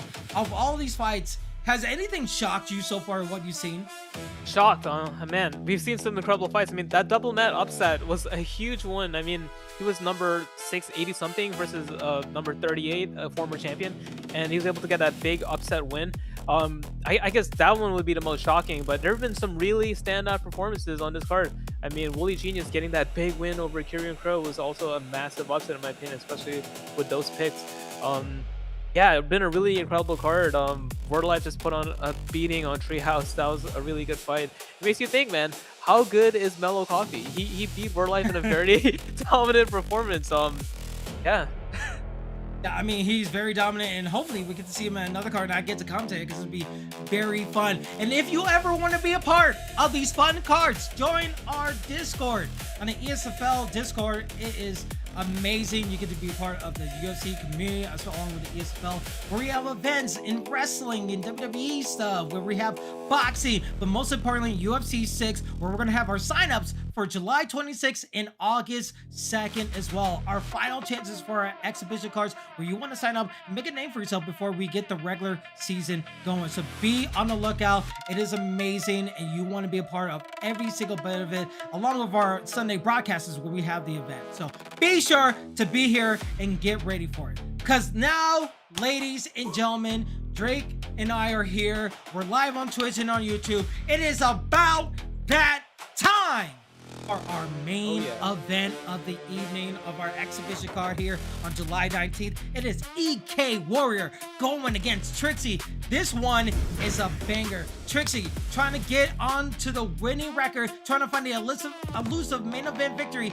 going against EK Warrior, who has been dominant in other cards. What do you see here, Drake, about these comparisons that look so great and worthy for a main event? I mean, we gotta start with EK Warrior. Last two wins, Muay Thai Jesus and Swap Jamie, two of the best players to ever play the game, and those are just two massive victories in competition. So EK Warrior is on a big streak right now. He's a former champion himself. Trickzzy looking to make a return. He's had a tough go in his last three. He lost to Wordlife. We just saw how good Wordlife is. He lost to Trickzzy, one of the best players. He lost to Zayaf, one of the best players. He himself is a former champion. Top 10 legacy rating, top 10 wins, number 3 in KOs. This is going to be a banger of a fight. It's going to be a banger, and it is your main event. All the marbles are here in this exhibition fight. Bragging rights are on the line. It is your main event of ESFL July 19th exhibition card. EK Warrior using Brandon Moreno on the left side in the red gloves. Brandon Royale being used by Trickzzy. And already, we're not even taking a breath. Because already these guys are going 100 miles per hour, trying to find the connections, trying to find the combinations that they need to land that decisive hit. But already, we're seeing body shots coming out from Trickzzy, but you want him to back up a little bit to land those body shots, correct? Yeah, absolutely. Trickzzy just starting off so fast, just coming at him right away with the jab, body hooks, jab, leg kick. And this is, so you remember what I was mentioning earlier, sometimes when someone starts off this fast, it can be really overwhelming, and that's what he's looking to do here. Big body kick. He's looking to overwhelm EK Warrior, who's been on a big streak. And already a head kick. Oh my, wait, did that land? I think that just barely landed with a head kick, but this is one of the most that you need to be in. You need to find your right slips, you need to find your right combinations, but right now, EK Warrior needs to be very careful when he's trying to land that head kick, because when he gets an opponent in a punishable state, he might have a chance to rock his opponent, but right now, it's very much back and forth. You see a tray in the pocket. Oh, big head kick there too for Brandon Moreno, and now EK Warrior starting to get a little bit more comfortable here. We see him coming forward a little bit more, and Trickzzy just using that Brandon Royval cardio, just putting it on him right away, using a lot of volume strikes. Yeah, and along with that cardio, it's a 5-round fight. It's a 5-round main event, so using every little bit of stamina is going to be very beneficial to your strategy. But right now, 1-2 is coming from EK Warrior. EK Warrior playing nice off his back foot, able to bring his opponent towards him and able to piece him up right there. That's the combination you need. And already we're seeing a cut on the face of Brandon Royval. And that's one of the issues with that body kick. Like, it's great when it lands, but the risk is so... Oh, that was a big head kick. You almost dropped him with that one. You saw the head almost go completely to zero. And Trickzzy putting it on him right away. I'm telling you right now, there's no way this fight goes 5 rounds at this pace. I don't even know if it's going to go into the second round right here, the way it's looking, Drake. But this is what you love to see in your main event. And already, flow state, being landed, being implemented, it's been going crazy so far. Trying to go for overhand, gets denied into these takedowns, trying to waste that flow state right there. Trickzzy doing a nice job and able to back away to avoid that flow state, even though a head kick almost lands for EK Warrior. I think Trickzzy did land more shots, but he has a stamina lead here, and that's because of the cardio of Brandon Royval. He is a volume puncher, and he's able to come forward, throw a lot, and actually still have the stamina lead. Yeah, it's like a ticky time bomb, right? Like, you're going against Brandon Royval, you know you're not going to win the stamina battle, so you know that you need to end this fight quicker than you lose the stamina. And right now, he's landing these combinations. He's treating it like it is. And right now, that block gauge is low for Trickzzy. Trickzzy needs to find a way to avoid it. He almost got punished right there. He was able to get hit with the left hook. Oh, but that could be dangerous. Trickzzy able to land a punishing blow right there, but not to a full extent. We're still getting close as there's 5 seconds left. Who's going to land that buzzer beater? Nice 1-2. Nice head kick landing. And so far, so good moments for both competitors. Yeah, super action-packed first round there. I look to see the stats there for sure. If you could, I think he's checking the flow state. He's not sure what the player's flow state is. But that's one of the good things about this game is you could check the person between rounds. But that was a super close round. I probably edged it to Royval. He did have a little bit more volume, but there were some really scary moments for him there. Yeah, the scariest moments was probably in the flow state, right? Like, even though he wasn't able to get the full capabilities, we see 42, actually 49 to 52, all in favor of Trickzzy. Can Trickzzy continue that momentum? We'll have to find out as we're in the second round of our main event right here. Trickzzy, again, using the Brandon Royval on the right side, EK Warrior using Brandon Moreno on the left side in the red gloves. This is where the combinations need to come in. The bridge doesn't mean a damn thing when you get hit with an uppercut. As Trickzzy able to take the first step. But a nice right there. The head kick landing from EK Warrior. Back and forth we go. And so far, EK Warrior hasn't feel good. But the combinations as he gets a knockdown right there. I was gonna say, Brandon Royval is looking really good, but both guys rock each other within like 30 seconds and a big slip hook. Looking to put him away here. The block held is really low. Not even a minute in, and already another flow state. His second flow state right here. Good takedown attempt into side control. And man, Trickzzy, knowing what the situation is, able to go for the takedown and just deplete that flow state for EK Warrior. Yeah, if you pop a flow state, be ready to hold low block because everyone's gonna shoot on you right away. But yeah, really high IQ move there. I think this fight will play out on the feet though. Both guys will probably get up in the second here. I think these guys just really want to bang it out here. Yeah, and with 3:09 left in the second round here in the pause round, only one. You see the head health? It's in favor of EK Warrior. He still has a lot of health because you know that Brendan Moreno is durable. But in the stand-up, can you land the right strikes? The nice 1-2 landing from EK Warrior. Trickzzy trying to find his implement, trying to use the 1-1-2. Oh, but a good elbow right there. That was big. One of the things with fighting Roy Val's is he throws so much and his stamina never goes down. So you got to get him out of there early because round 3, 4, 5 could look really bad in terms of the stamina game. Now he implements his flow state. Trickzzy, even though he's getting hit a lot, even nice leg strike and nice a head kick right there. Trickzzy, even though he got rocked, he is answering back. Oh, gets the nice left hook into an uppercut. Could this be it? Trickzzy, can he get the elusive victory? He is so close, but not able to get it. But that's a great start for him. That was so close there. He was maybe 1 or 2 punches away from putting him away.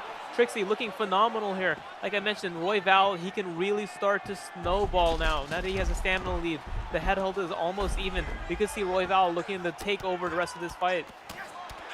And we'll have to see. We're at the 1:10 mark of the second round. There's still plenty more rounds to go here. But will he find a chance to go for a pause round and try to end the fight right here? Trickzzy has been doing such a great job in the second round, but EK Warrior is landing these elbows a lot. It's working well with the cut, but he's not really doing much. As we see another half guard opportunity, 40 seconds left. Will he just try to stay in this situation? Yeah, and this is one of those fights where like you almost don't care about the rounds because you know somebody's going to go down before we get to the decision here, and it's really, really back and forth. I do think Trickzzy is probably up after that last knockdown, but both guys have been knocked down this round. Both guys have been stunned. It's extremely competitive here. Extremely competitive, and it could be anyone's fight as we're going to the third round. And let's take a look at the fight stats.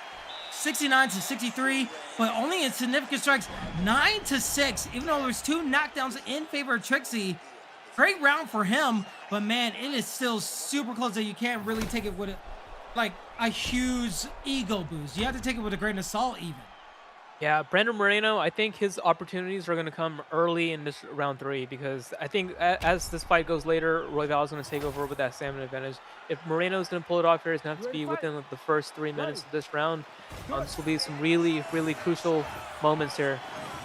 This is where adaptability comes into play. You're in the third round. Oh, good. 1-2-1.